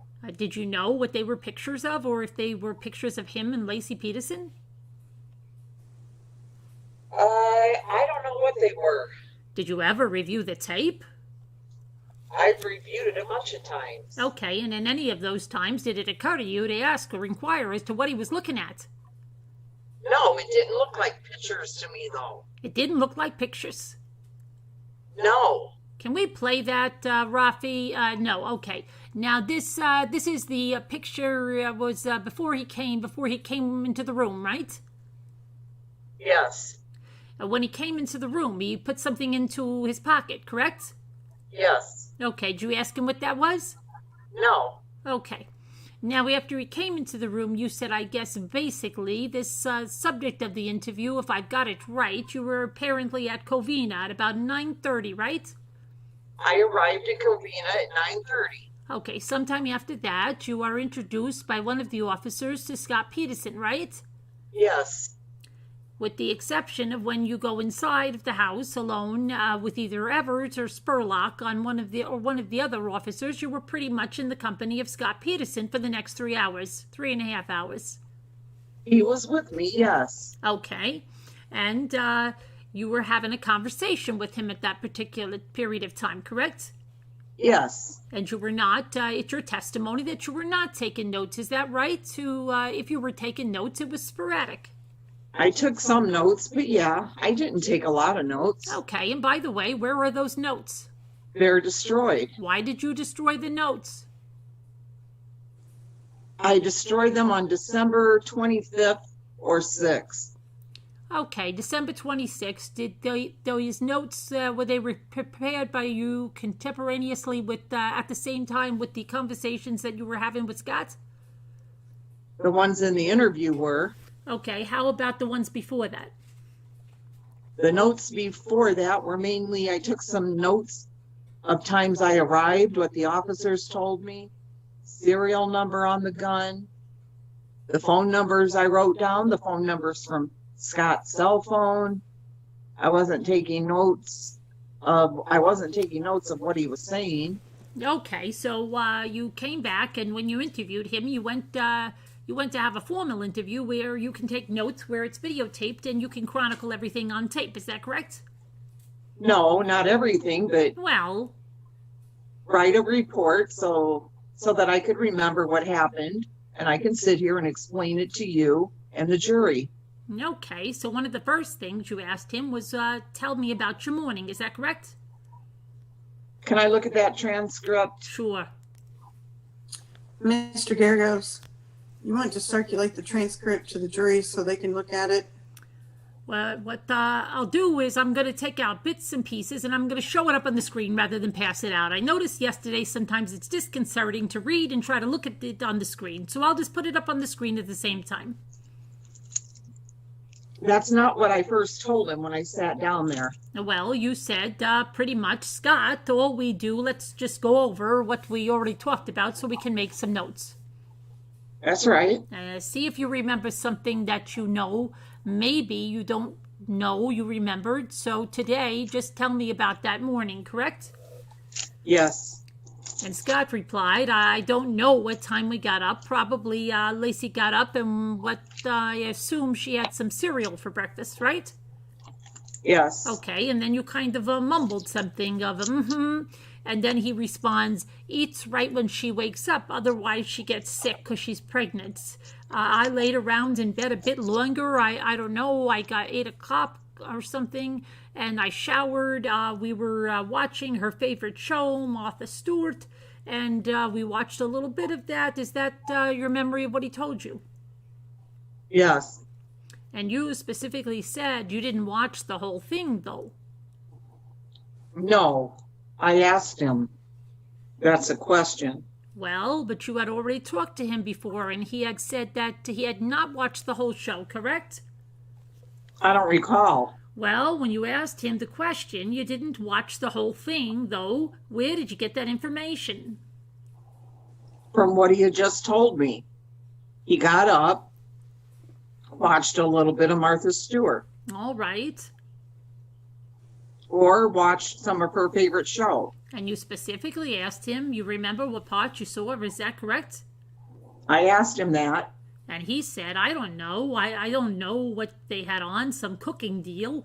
I don't know, cookies of some sort. They were talking about what to do with meringue, correct? Yes. Okay, you then prepared, you were taking notes of this, correct? Yes. And then you write a report, right? Yes. Okay, now in the report, the first thing that Scott says is that now, after you prepared that report, correct? Yes. At some point, that chronicles this because you thought there was some important piece of information to this investigation, correct? Yes. Okay, and that report was prepared on what day?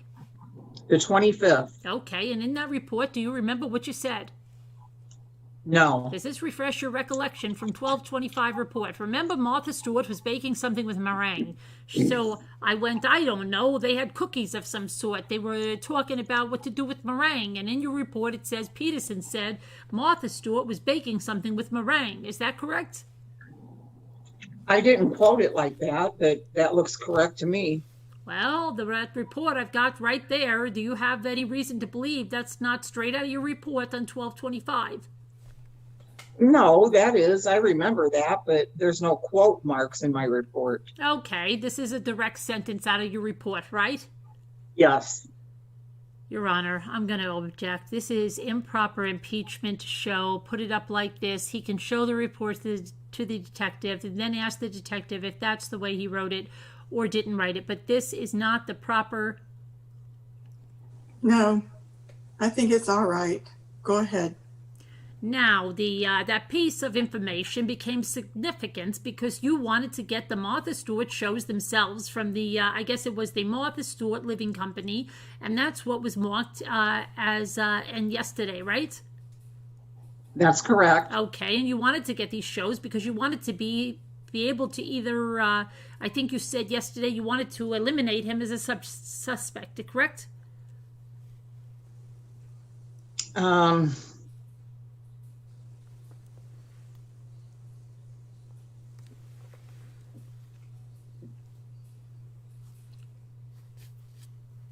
No, I said that was one of my jobs. No, you're up there. You say yes. Oh, yes. And that was your duty, right? You come here, nothing would make you happier than to eliminate him as a suspect, right? I never said that nothing would make me happier. Okay, but you said you wanted to eliminate him as a suspect. No. Or wait.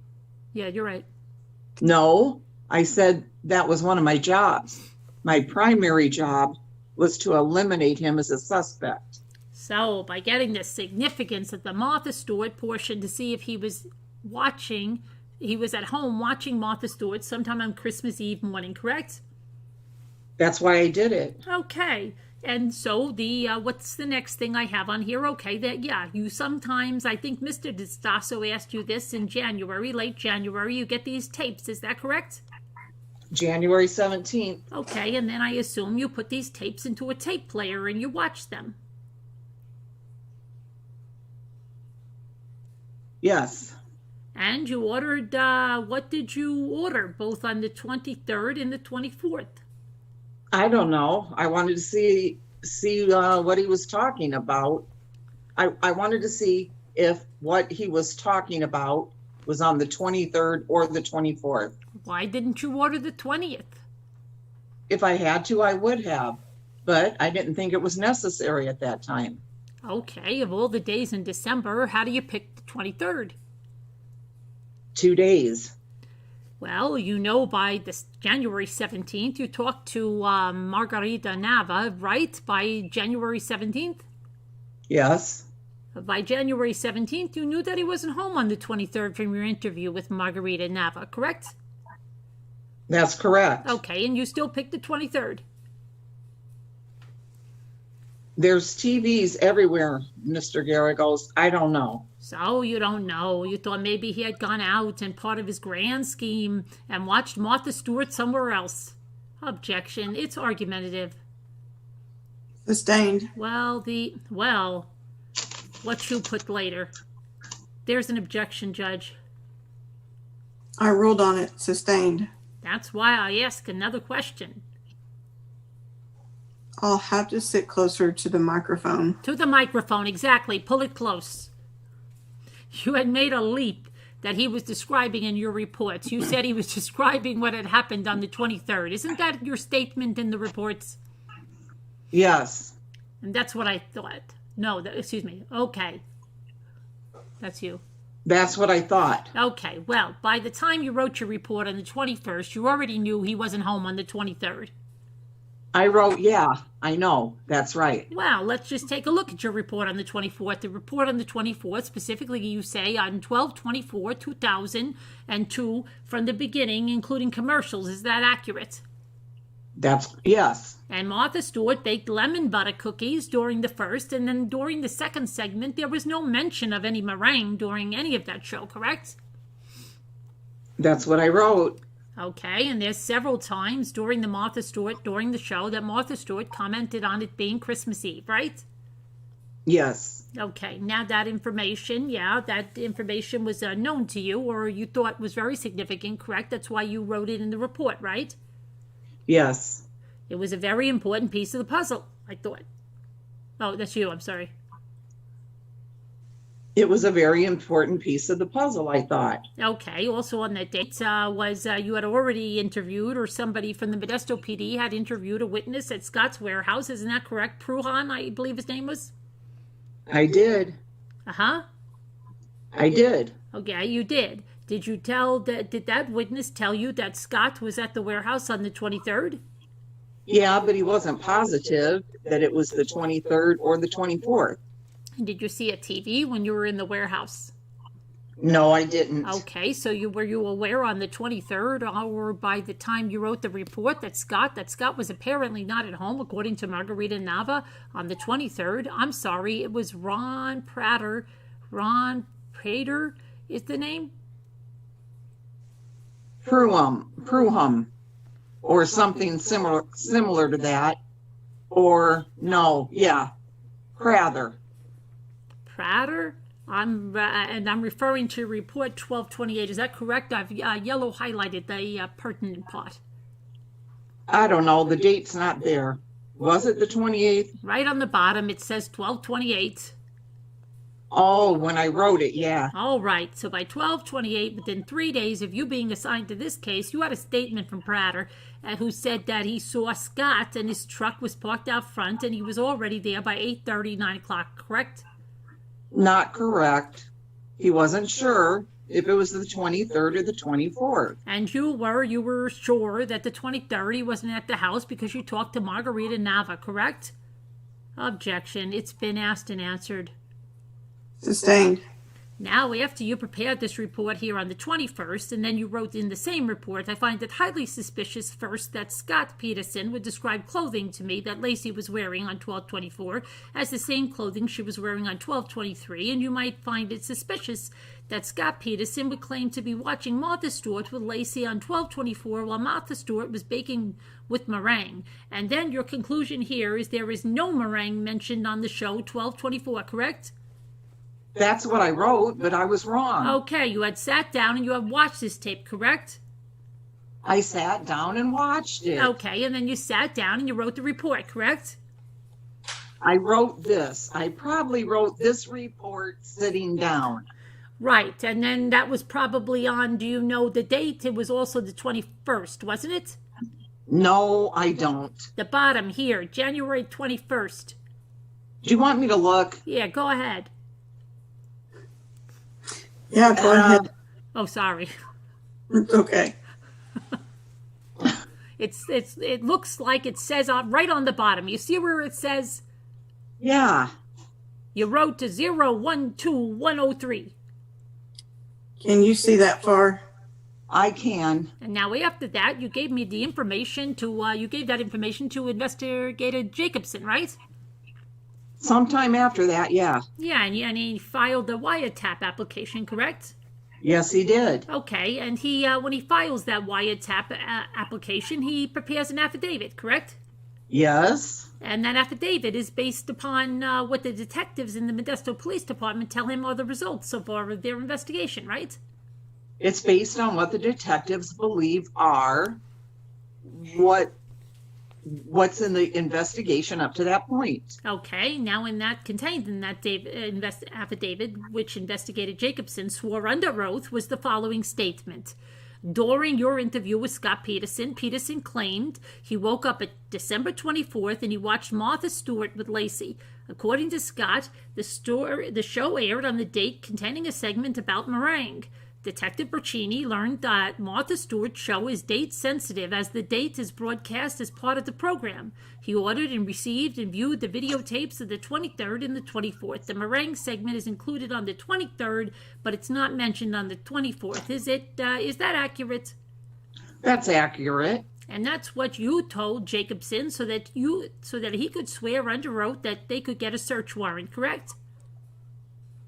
No, wiretap. Wiretap. That's correct. That's correct. Now let's go over next. Now, this is a segment that was declared under penalty of perjury by Stephen Jacobson, correct? Or as all affidavits are, right? Yes. Okay, now this segment is from 82. I believe it is the 24th. Yes. A portion of exhibit played on the large screen. Now, apparently, when you watch this video, you missed that. I missed it. Okay, well, that was something that you thought, the absence of, that you thought was suspicious, and part of the, what did you discuss it as? The puzzle is the way you discussed it, said it. Objection, Your Honor, asked and answered. No. Overruled. He can answer that. You can answer that, Detective. Thank you, Your Honor. Well, You're welcome. Well, I thought it was suspicious that it wasn't in there, but I also think it's better that it is. Now, you said you also put this in your report, your January 21st report. Your last segment of that report is entitled Inconsistencies, correct? Yes. And the portion that we showed to the jury that was up on the board under that section says inconsistencies, which is 3 paragraphs, right? Yes. And the middle paragraph is the one we showed up there, talking about Martha Stewart, bacon with meringue. There's no meringue mentioned, and that was one of the 3 main inconsistencies that you cite in your January 21st report, correct? Can I look at it real quick? Sure. Sure. I only mentioned 2 inconsistencies in there. Only 2? One of them was the meringue, right? Yes. Now, the next portion of your interview that takes place, I'm still on the same interview, the one that was played for the jury yesterday. The next portion of that, you have that in front of you? I have it here. I don't know what the next portion is that you're going to talk about. I just want to make sure you got it there in front of you to refresh your recollection. I do. Okay, now you talk about the TV room, and then I asked you where he ate breakfast, or did he eat breakfast, and he said, yes, I had a bowl of cereal. And then you asked him, when did he realize you were going to go fishing? Is that correct? Yes. And he said, well, that was a morning decision. It's either, I'm going to go on to the next page. There's a morning decision. Is that what you said? Correct? Yes. Go play golf or at the club or go fishing, right? Right. And now at any point, did you know that Ron Gransky had gone fishing that same day? Objection, Your Honor, relevance. Overruled. At any point, oh, that's you. At any point? Maybe I'll ask it better. I assume you knew that Ron Gransky went fishing at virtually the exact same time. I do know now. Okay, when did you learn that? After this trial started. Okay, is it a fair statement that you learned about the Martha Stewart meringue segment after this trial started? That's a fair statement. And I did the opening statement. You went back and realized it up until now for 1.5 years. You had believed that the prosecution had banked on the fact that there was no mention of it. Objection, Your Honor. It's argumentative. Argumentative. Sustained. And compound. And compound. Sustained. Now, did you ever go to interview Ron Gransky about when he made the decision to go fishing that day? Objection, relevance. Sustained. Now, did you next start asking, looks like on page 29, you see where we are? You said that he told you it was too cold to play golf at the club, so he decided, might as well do that. You said, she told me what she was going to do for the day, and then you repeated, So she said told you that what she was going to do for the day, and then you asked if that was correct. Yes. Okay, she said she was going to go finish cleaning up. But like I said, she was mopping the kitchen floor, taking the dog for a walk, and when she was going to go to the store to buy Christmas morning breakfast tomorrow, and then she was going to go be involved prep, so that she was prepping the breakfast and she was going to make the gingerbread cookies for tonight, correct? Yes. And that's what he told you. Now, the mop itself, when you got there, and I think this has been marked as Exhibit A, okay, you saw it. He told you that she was going to be mopping, and when you arrived, you had depicted there of a picture exactly the location of where the mop, where you saw the mop, correct? Actually, mops, plural, is that right? Yes. Okay, so we're clear. The place where the mop was... Mr. Garagos, you are showing him for the record. I'm going to go to in 1 second. I mean, what is this? Okay, I'm showing in People's 12, Judge, sorry. All right. Okay, where was the mop? It was right outside this door. Says door near washer. You want to mark that with a pen? I believe there's one, there should be a red pen, right? Your Honor, for the record, it's already marked on the other exhibit. Yeah, but he wants it marked on this exhibit. He's doing the cross-examination. Detective Roshini, is that a big fat pen? It's got a tip on it. Okay, because I've got one here, a little smaller. Might be better. Just give it back. Just put an X, draw a line out from it, and write box in quotation marks. Just leave it right there. Okay. Now, that's where you saw it. You saw it at sometime after 9:30. There was no wetness around it, correct? That's correct. Okay, and Scott had specifically told you that he took the bucket outside, he dumped the water, he left the mop and bucket there, correct? That's what he told me during the interview. Right, and this and that would be right here, the mop and bucket, right? Yes. Okay, now Scott denied any mopping inside the residence, right? Yes. And not in that videotape interview, but when you were talking to him, correct? Yes. All right. Now, when you asked him where he was mopping, and he told you, right? Yes. Okay. And then you described the chairs in the dining room, and he was giving you basically where the rooms were and acclimating you to the interior of the residence. Is that correct in this discussion? Well, he was describing the chairs in the room and acclimating me to where this was. And all that information was correct. Is that right? In terms of where the rooms were, where the things were, he was giving you correct information, right? Yes. Okay, and then he told you that she was about 8 months pregnant, she couldn't pick up anything heavy, so he had filled it up for her in the morning, and that he thinks that he put it in a central place. Is that correct? Yes. Okay, and then when he came home, he put it outside, which is what you see. Isn't that what he told you? Yes. Okay, now at the next thing you asked him was that she was wearing what she was wearing the last time he saw her, correct? Yes. And that became significant to you because he said black pants, as black pants, comma, white sleeve top, long sleeve top, right? That became significant to me? Later in your investigation, you thought it was significant, right? Oh, yes, yes. Okay, and this was, she was wearing that also on the 23rd because you interviewed Margarita Nava after that, and Margarita Nava described her as having a white top and black pants, right, on the 23rd? I don't recall. You don't recall if Margarita Nava? I can't remember if it was Margarita Nava or Michelle Bauer. I'm going to show you what there's a Bates stamp number 1330. It's an interview by you sometime. She was wearing a white long sleeve shirt, but she couldn't remember anything else. Okay, but I'm going to show you a prelim or the transcript. Who is this? This is Margarita Nava. I was in there for that. No. Okay. She never told. Didn't she say she told you that she was wearing a white long sleeve shirt? Is that correct? That yes, she told you. Was it what she told you, right? That's what she told me. Okay, and she did you ever learn from Margarita Nava that said that I have in my mind that what she almost always used to wear was a pair of black pants and a white blouse? No. Objection, Your Honor. No, I'll let it stand. So you're unaware that the Margarita Nava, by the way, Margarita Nava had been in the house either on 3 to 4 times, was your understanding, as of 23rd of December.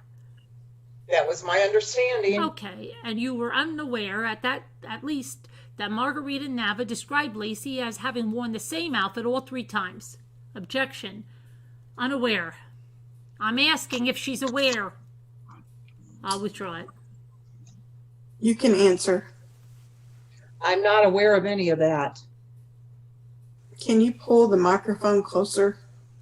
I sure can. Go ahead. Then said, you asked for a description of the clothing that Lacey may have worn that day, and Scott described it just like a long sleeve t-shirt kind of thing, but didn't say anything on it, right? Is that right?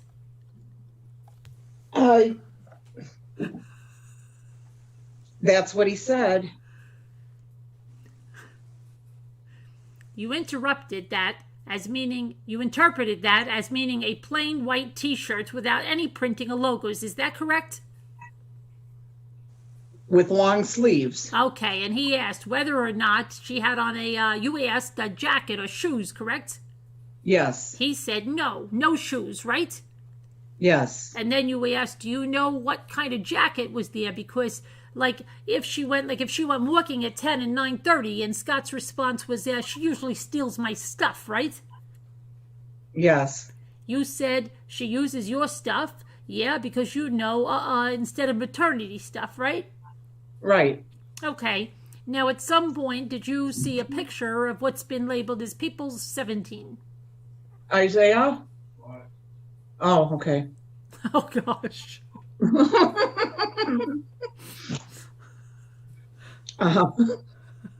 That door just opened. Oh, God.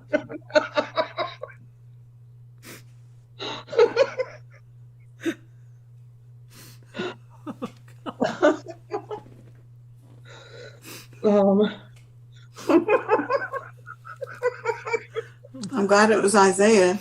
Oh, my I God. know, right? But he would have been eyewitnessed.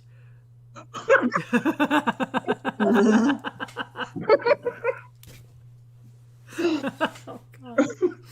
Okay. Look at all the views you'd get. Did you see when Scooter got clubbed last night? Live. She's okay though, but there was some hit with that baseball bat. Oh my God.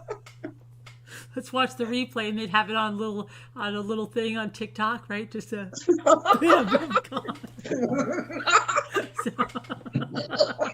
Over and over.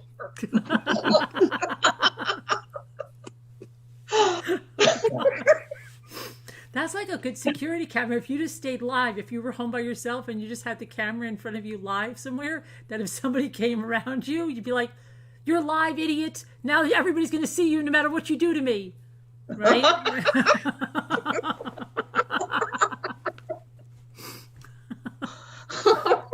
Oh, gosh.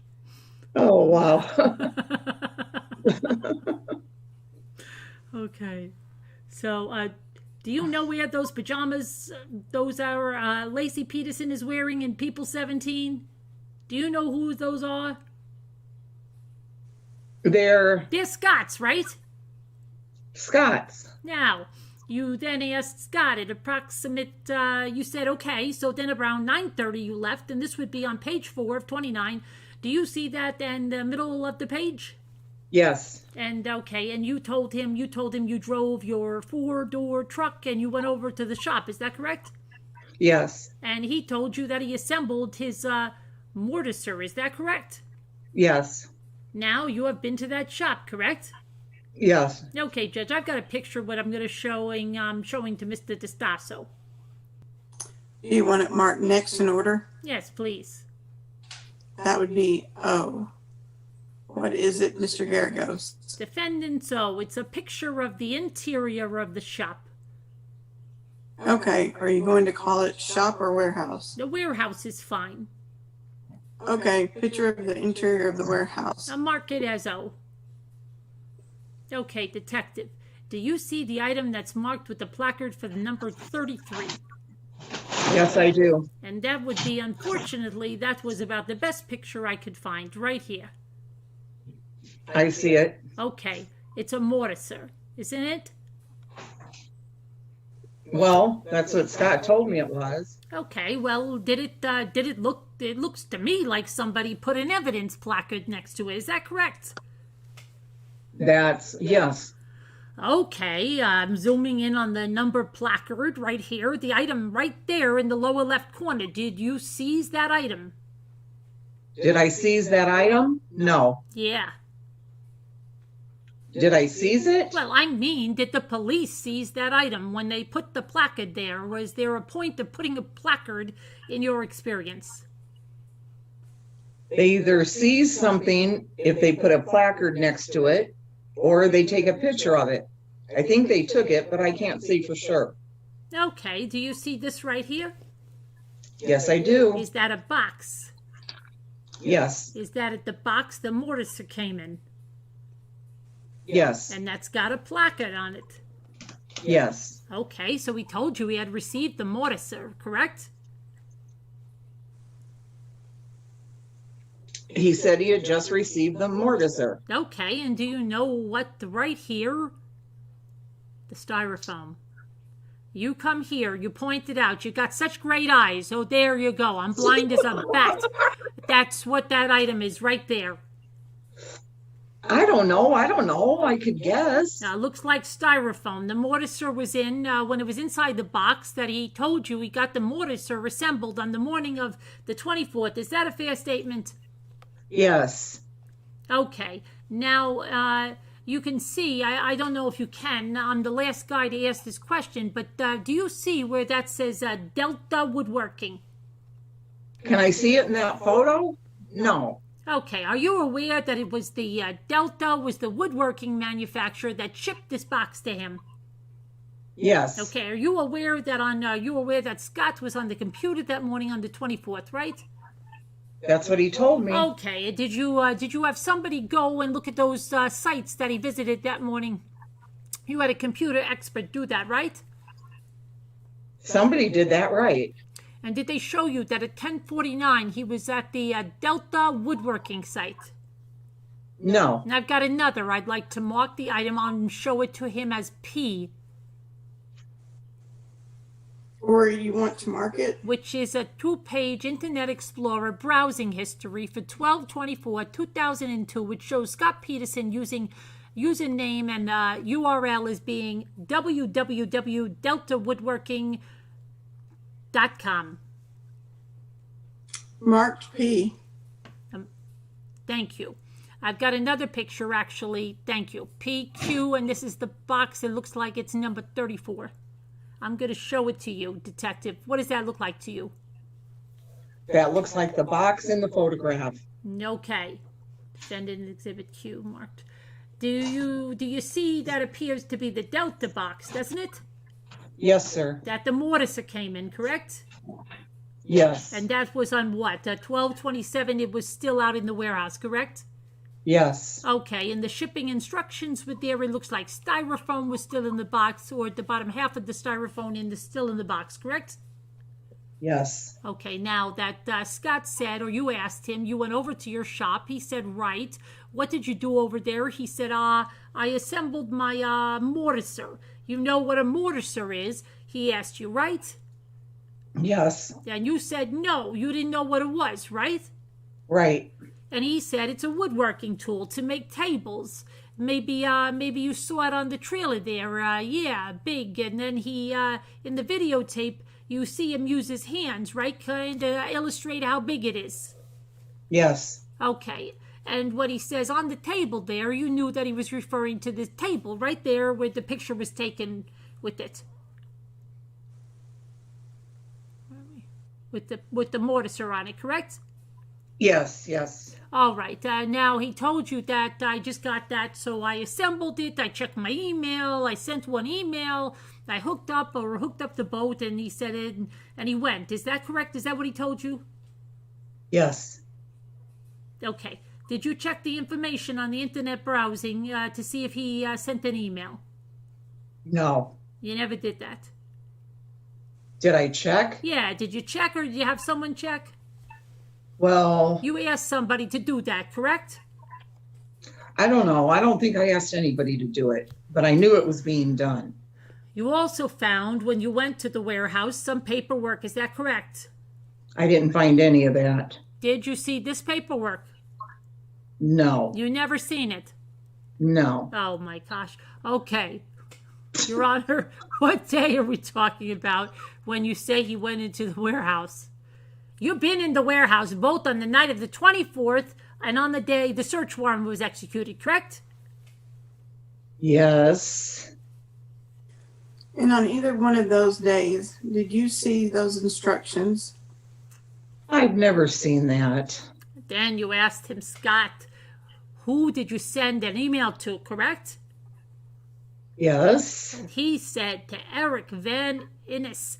Van, V-A-N, new word, Innis, I-N-N-I-S. Yes. And you wanted to check out that information later on, correct? Yes. Okay, and Van Innis, Scott and Van Innis said, Scott Van Innis is my boss. It was a happy holidays email. He left me a message on the phone this morning, correct? That's what he said. Right. And then you asked, how do you spell Innes, right? Yes. Do you know his phone number? Scott said, sure. Yes. And he said, no, it's going to be a number in Portugal, correct? I asked him if it was a 559 number, and he said no. It will be a number in Portugal. Okay, and he gave you the number, which he told you 011 or country code 35 191 983 5253, right? Yes. Okay, and that turned out to be the correct phone number, right? He gave you the right information, right? I can't say for sure. I mean, I can't remember. Well, there were wiretaps in this case, weren't there?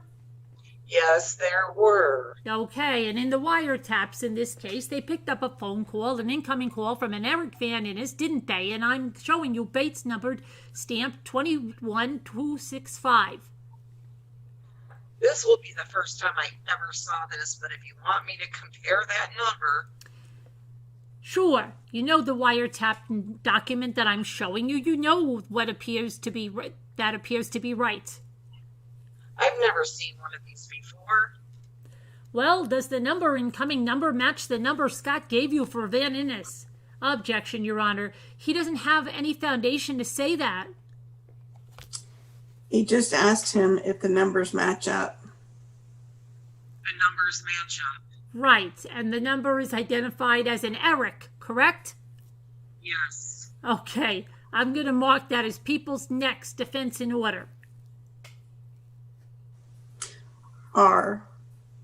And what are we going to entitle that? Central Valley HIDTA. HIDTA. A report number, page 4. Okay. Your Honor, I'm going to object to this. There's no foundation for it. Well, I don't know what he's going to use it for. I'm just going to ask him if that number that I was referring to and he referred to and the name Eric. That's fine. You can do that. Do you see that? What I just showed you. I don't know if you can still see it. You can see the number and Eric, can't you? Yes. Okay, now the next thing we inquired about, let's see, you asked him, do you know what his email was, correct? Yes. Scott answered, it's Evaninnis. EVANINNIS. Hell, I don't know that you said that's okay. Then he said, does he live? Yeah.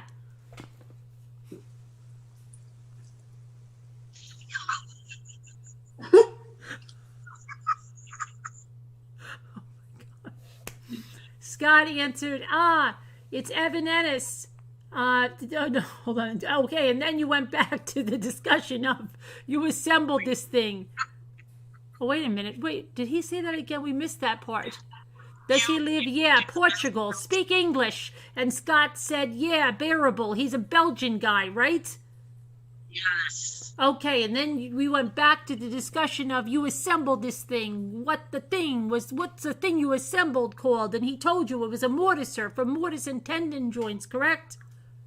Yes. And then he said, where did you get that? And he said he ordered it online, eBay auction actually, correct? Yes. And you did some investigating, correct, regarding that? Yes. And you found, in fact, it had been ordered online, correct? Correct. Through eBay. Yes. And you found it was delivered in December, on December 20th, I believe is what you discovered. Is that correct? It was, yes, it was. I don't know when it was delivered, but it was picked up on December 20th at about 4:35 in the afternoon at a UPS office.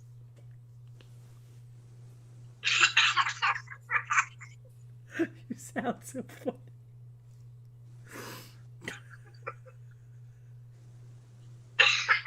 Okay, sorry. Okay, and you discovered that after you went to eBay, you confirmed with eBay that he had ordered it online and that you went and you got a UPS tracking document. Is that correct? No, I didn't confirm it with eBay. I did contact the place where he bought it, woodworkingsupply.com. I spoke to somebody there that actually mailed it through UPS. Okay, and then I'm going to show you a UPS document marked Bates stamp 1245. Did you obtain this UPS tracking document? Yes. Okay. Mark this in next in order, which would be S. Okay. And it says that it was delivered on December 20th at 4:35, and as you just indicated, correct? Yes. Delivered to Modesto. Oh, that's you. Delivered to Modesto? Modesto. By the way, when was that Big 5 receipt dated and timed? It was also dated 12/20 of 02, and it was 15:49. What time is that? 10 minutes to 4. Okay, this is the document that I just marked as S, which is the UPS tracking document, correct? Yes. And December 20th, 4:35, signed by Peterson, the receiver in Modesto, correct? It's actually, if you go down a little farther, he picked it up in series right there. Okay, did you ever get the signature item for whoever signed for it?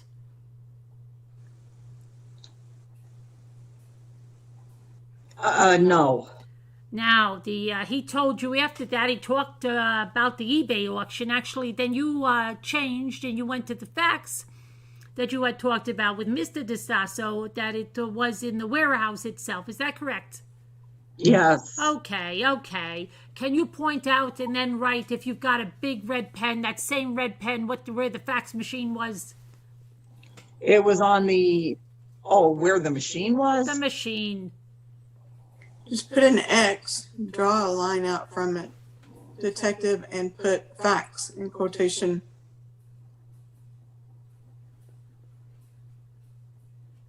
It was on the floor.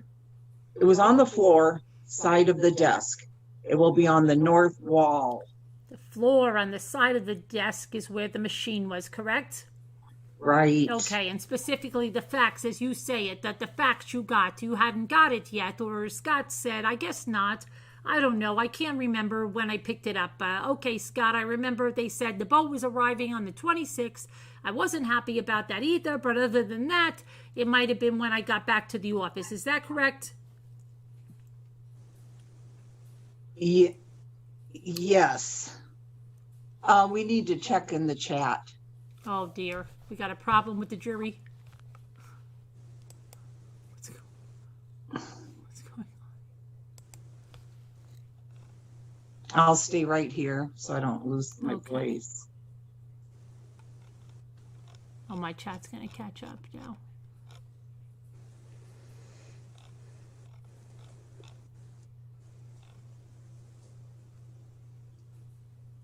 My chat is still catching up.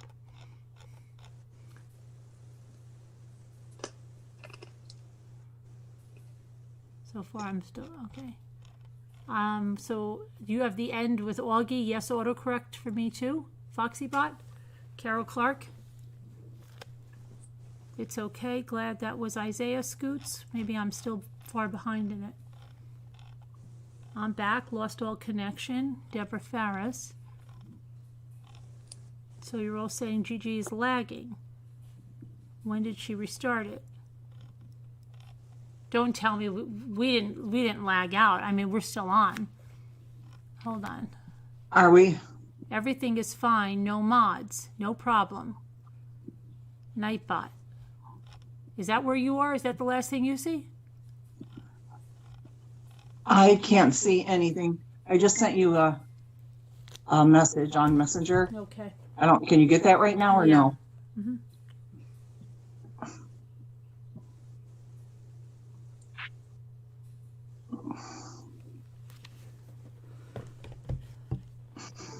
Yeah, I think my chat is really behind.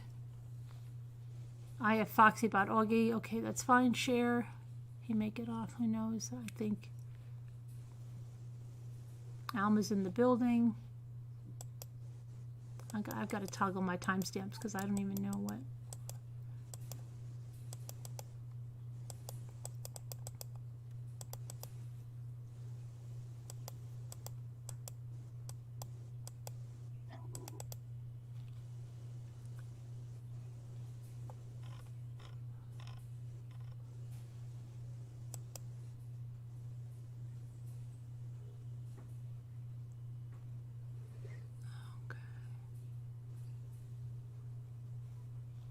Toggle timestamps.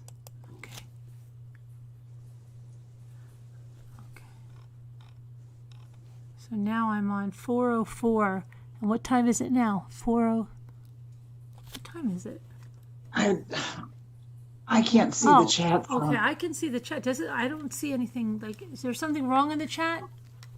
Okay, Mandy, yeah. Carolyn, everything's okay. Gigi says. Okay, because somebody had sent a message. So Okay, everything's all right. Yeah, they say everything is all right. Is everything all right? Everything's all right. Yeah. Okay. Everybody's all right. It's all right. It's all right. Okay. Yeah, they're okay. All right. Alicia's talking about the Delphi case. Yeah, I think everything's good. Okay.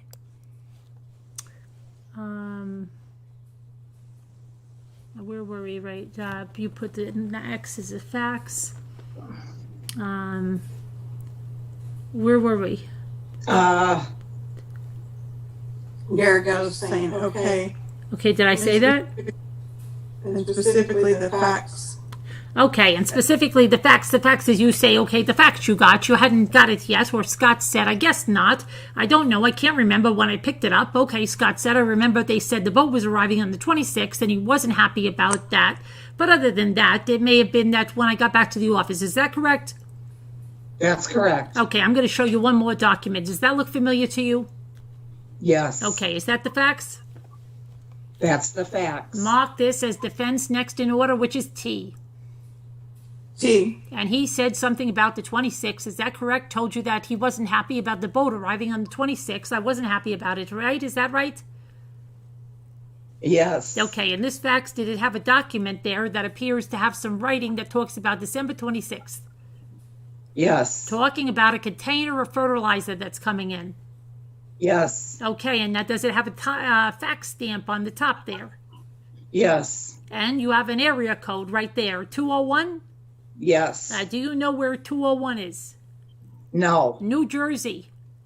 I don't know. Did he tell you that's what it was? You were asking him, questioning him about the timing of the fax header, and he told you it was an East Coast fax. Did he tell you that in the interview we saw yesterday? Yes. Okay, and this, in fact, has an out-of-state header. You could take my word for it. 201 is New Jersey, the East Coast. New Jersey is on the East Coast.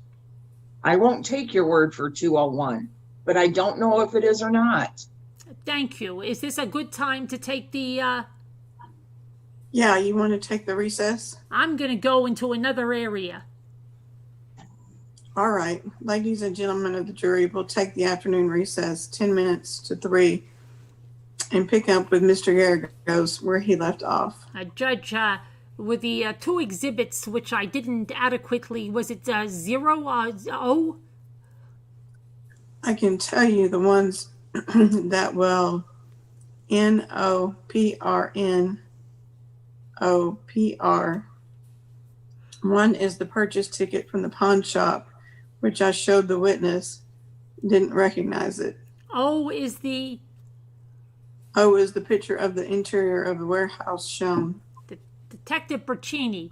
This has previously been marked O. Does that appear to you to be the warehouse that has previously been identified at the warehouse? Yes. Oh, wait a second. Did we just come back from our recess? I thought we were just saying a question before we were leaving. Okay, so I guess we'll stop there because he's got a lot to go for. All right. Sounds good. Yeah. Wow, that's a lot. My eyes are like closing. Yeah, because this one goes on and on, doesn't it? Yeah, because this is the detective. Yeah. Okay.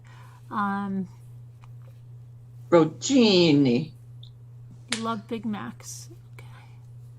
Does Scott end up testifying? No, I don't think he does. No. Nope. No. So what are we reading, Mastery says? We're reading the testimony in the Scott Peterson case. Tracy, Joey says we're fine. Okay, Alma. Oh, never mind, Mastery. Oh, never mind. Okay. All right, Mastery. Thanks for coming in and asking us what we're reading. Oh, I tried to find Mary Beth Whitehead today for you. You did? I tried to. Did you find her? Not really, but Oh. I'm going to keep looking. Hi, Wendy. Hi, Wendy. Hi, Tracy Klaus. We never found that Kevin other Leonard. Wendy that wanted to be Wendy. She just disappeared. She probably has a new name. Who? That Wendy that wanted to be Wendy, and then I don't know. She wanted a new name. Oh, yeah. You mentioned that She's before. probably a new lady. All right. Well, I think we're gonna Elma, my boo. Alma kick off for the night. I'm exhausted. I had and you've got to Sounds get up early. good. You have to get up early again. You know what? I fell asleep almost in the bathtub for real. I bet. Because I only had like 2 hours sleep. I bet. What time do you have to be there? You have 10 o'clock? Oh, it's late tomorrow. So. Oh, late. Okay.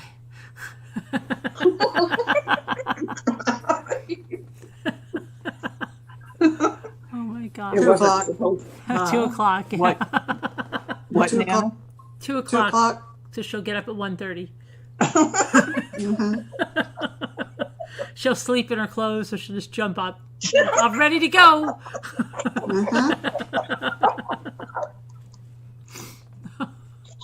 That's why I never believed when Jimmy came in. He told me that Scooter was down in the lobby at like 8 o'clock. I'm like, that Scooter, no way is she in the lobby at 8 o'clock in the morning. He's like, she's there. I'm like, what would possess her to get up that early? She never would get up that early. But she was there ahead of everybody, sitting in the lobby drinking coffee.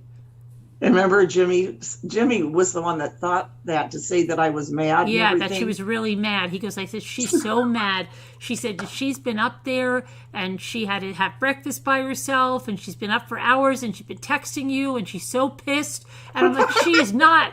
And I'm like, she's not there. There's no way she's up. I thought for sure she'd be the last one up. We'd all be waiting down there. Where's Scooter? Somebody better wake her No, up. I didn't want to keep you guys waiting because I didn't know if you guys would be up early. She was all the way down there. She's like, I'm all checked out. I'm like, you're checked out of your room? She's like, yeah, I'm checked out. I'm done. I'm like, my Well, I gosh. didn't know what you guys wanted to do. I didn't want to be holding you up. Oh my gosh. I'm like, we still have to feed the squirrel again. And Caroline Connor, she was the last one. Yeah, she was enjoying She it. was enjoying it. She's like, I get to She sleep said, in, I'm sitting out taking on a the bath, and I'm balcony taking a and- rest, and I'm relaxing, and I don't have anywhere to go. And Scooter's down there at like 8 in the morning. I don't have to feed the birds. Right, I don't have to feed the birds. I'm taking full advantage of this. And Scooter's like, oh, come on, hurry up, let's go. Well, I didn't want to be the last one. I thought, they're all going to be waiting. Don't need to leave without her. Sorry, we went out to breakfast. You must have like issues that somebody left without you or something.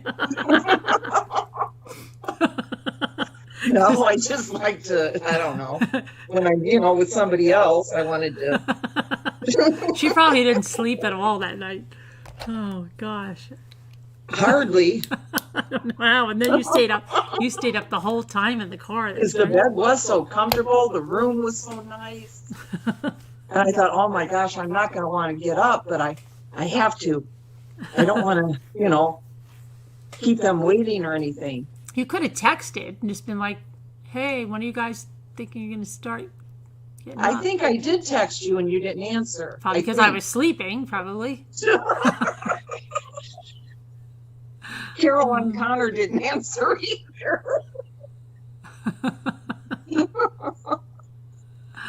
Oh gosh, so crazy.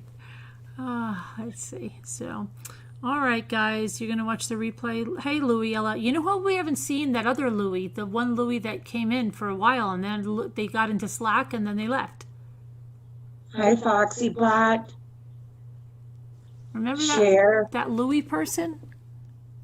I wonder if we have to take that Louie person out of Slack because I don't see them anymore. They might Louie be. Ella? No, not Louie Ella. Remember that new Louie person, and then they changed their name, and then they wanted to be in Slack, Oh, yeah. and then I haven't seen them in forever. Once they got into Slack, I've never seen them in the chat. So I'm Oh. thinking maybe Hi, Lisha. See what's going on in that. All right, girls and guys. Hi, 61. Somebody, Louie Augie, it was like Lou, and then he changed his name. He used to come in and say, "Did you do the headlines yet?" It was a her. And I'd say yes, at first, and then we yes. said, "Oh, we did." And then they changed their name. Then they got in Slack, and then I haven't seen them in forever. But all right, guys, we'll see you Thank you, tomorrow. Caroline. Prayers for all that need, and God bless you guys. Love you. Bye, bye, Madam Thank you, Patty. Nana Bye, Scooter. Patty. Love you guys. Bye. Love you guys. Bye. Oh, we gotta do it. Bye. Bye. We gotta do bye. Bye. Bye. See you later.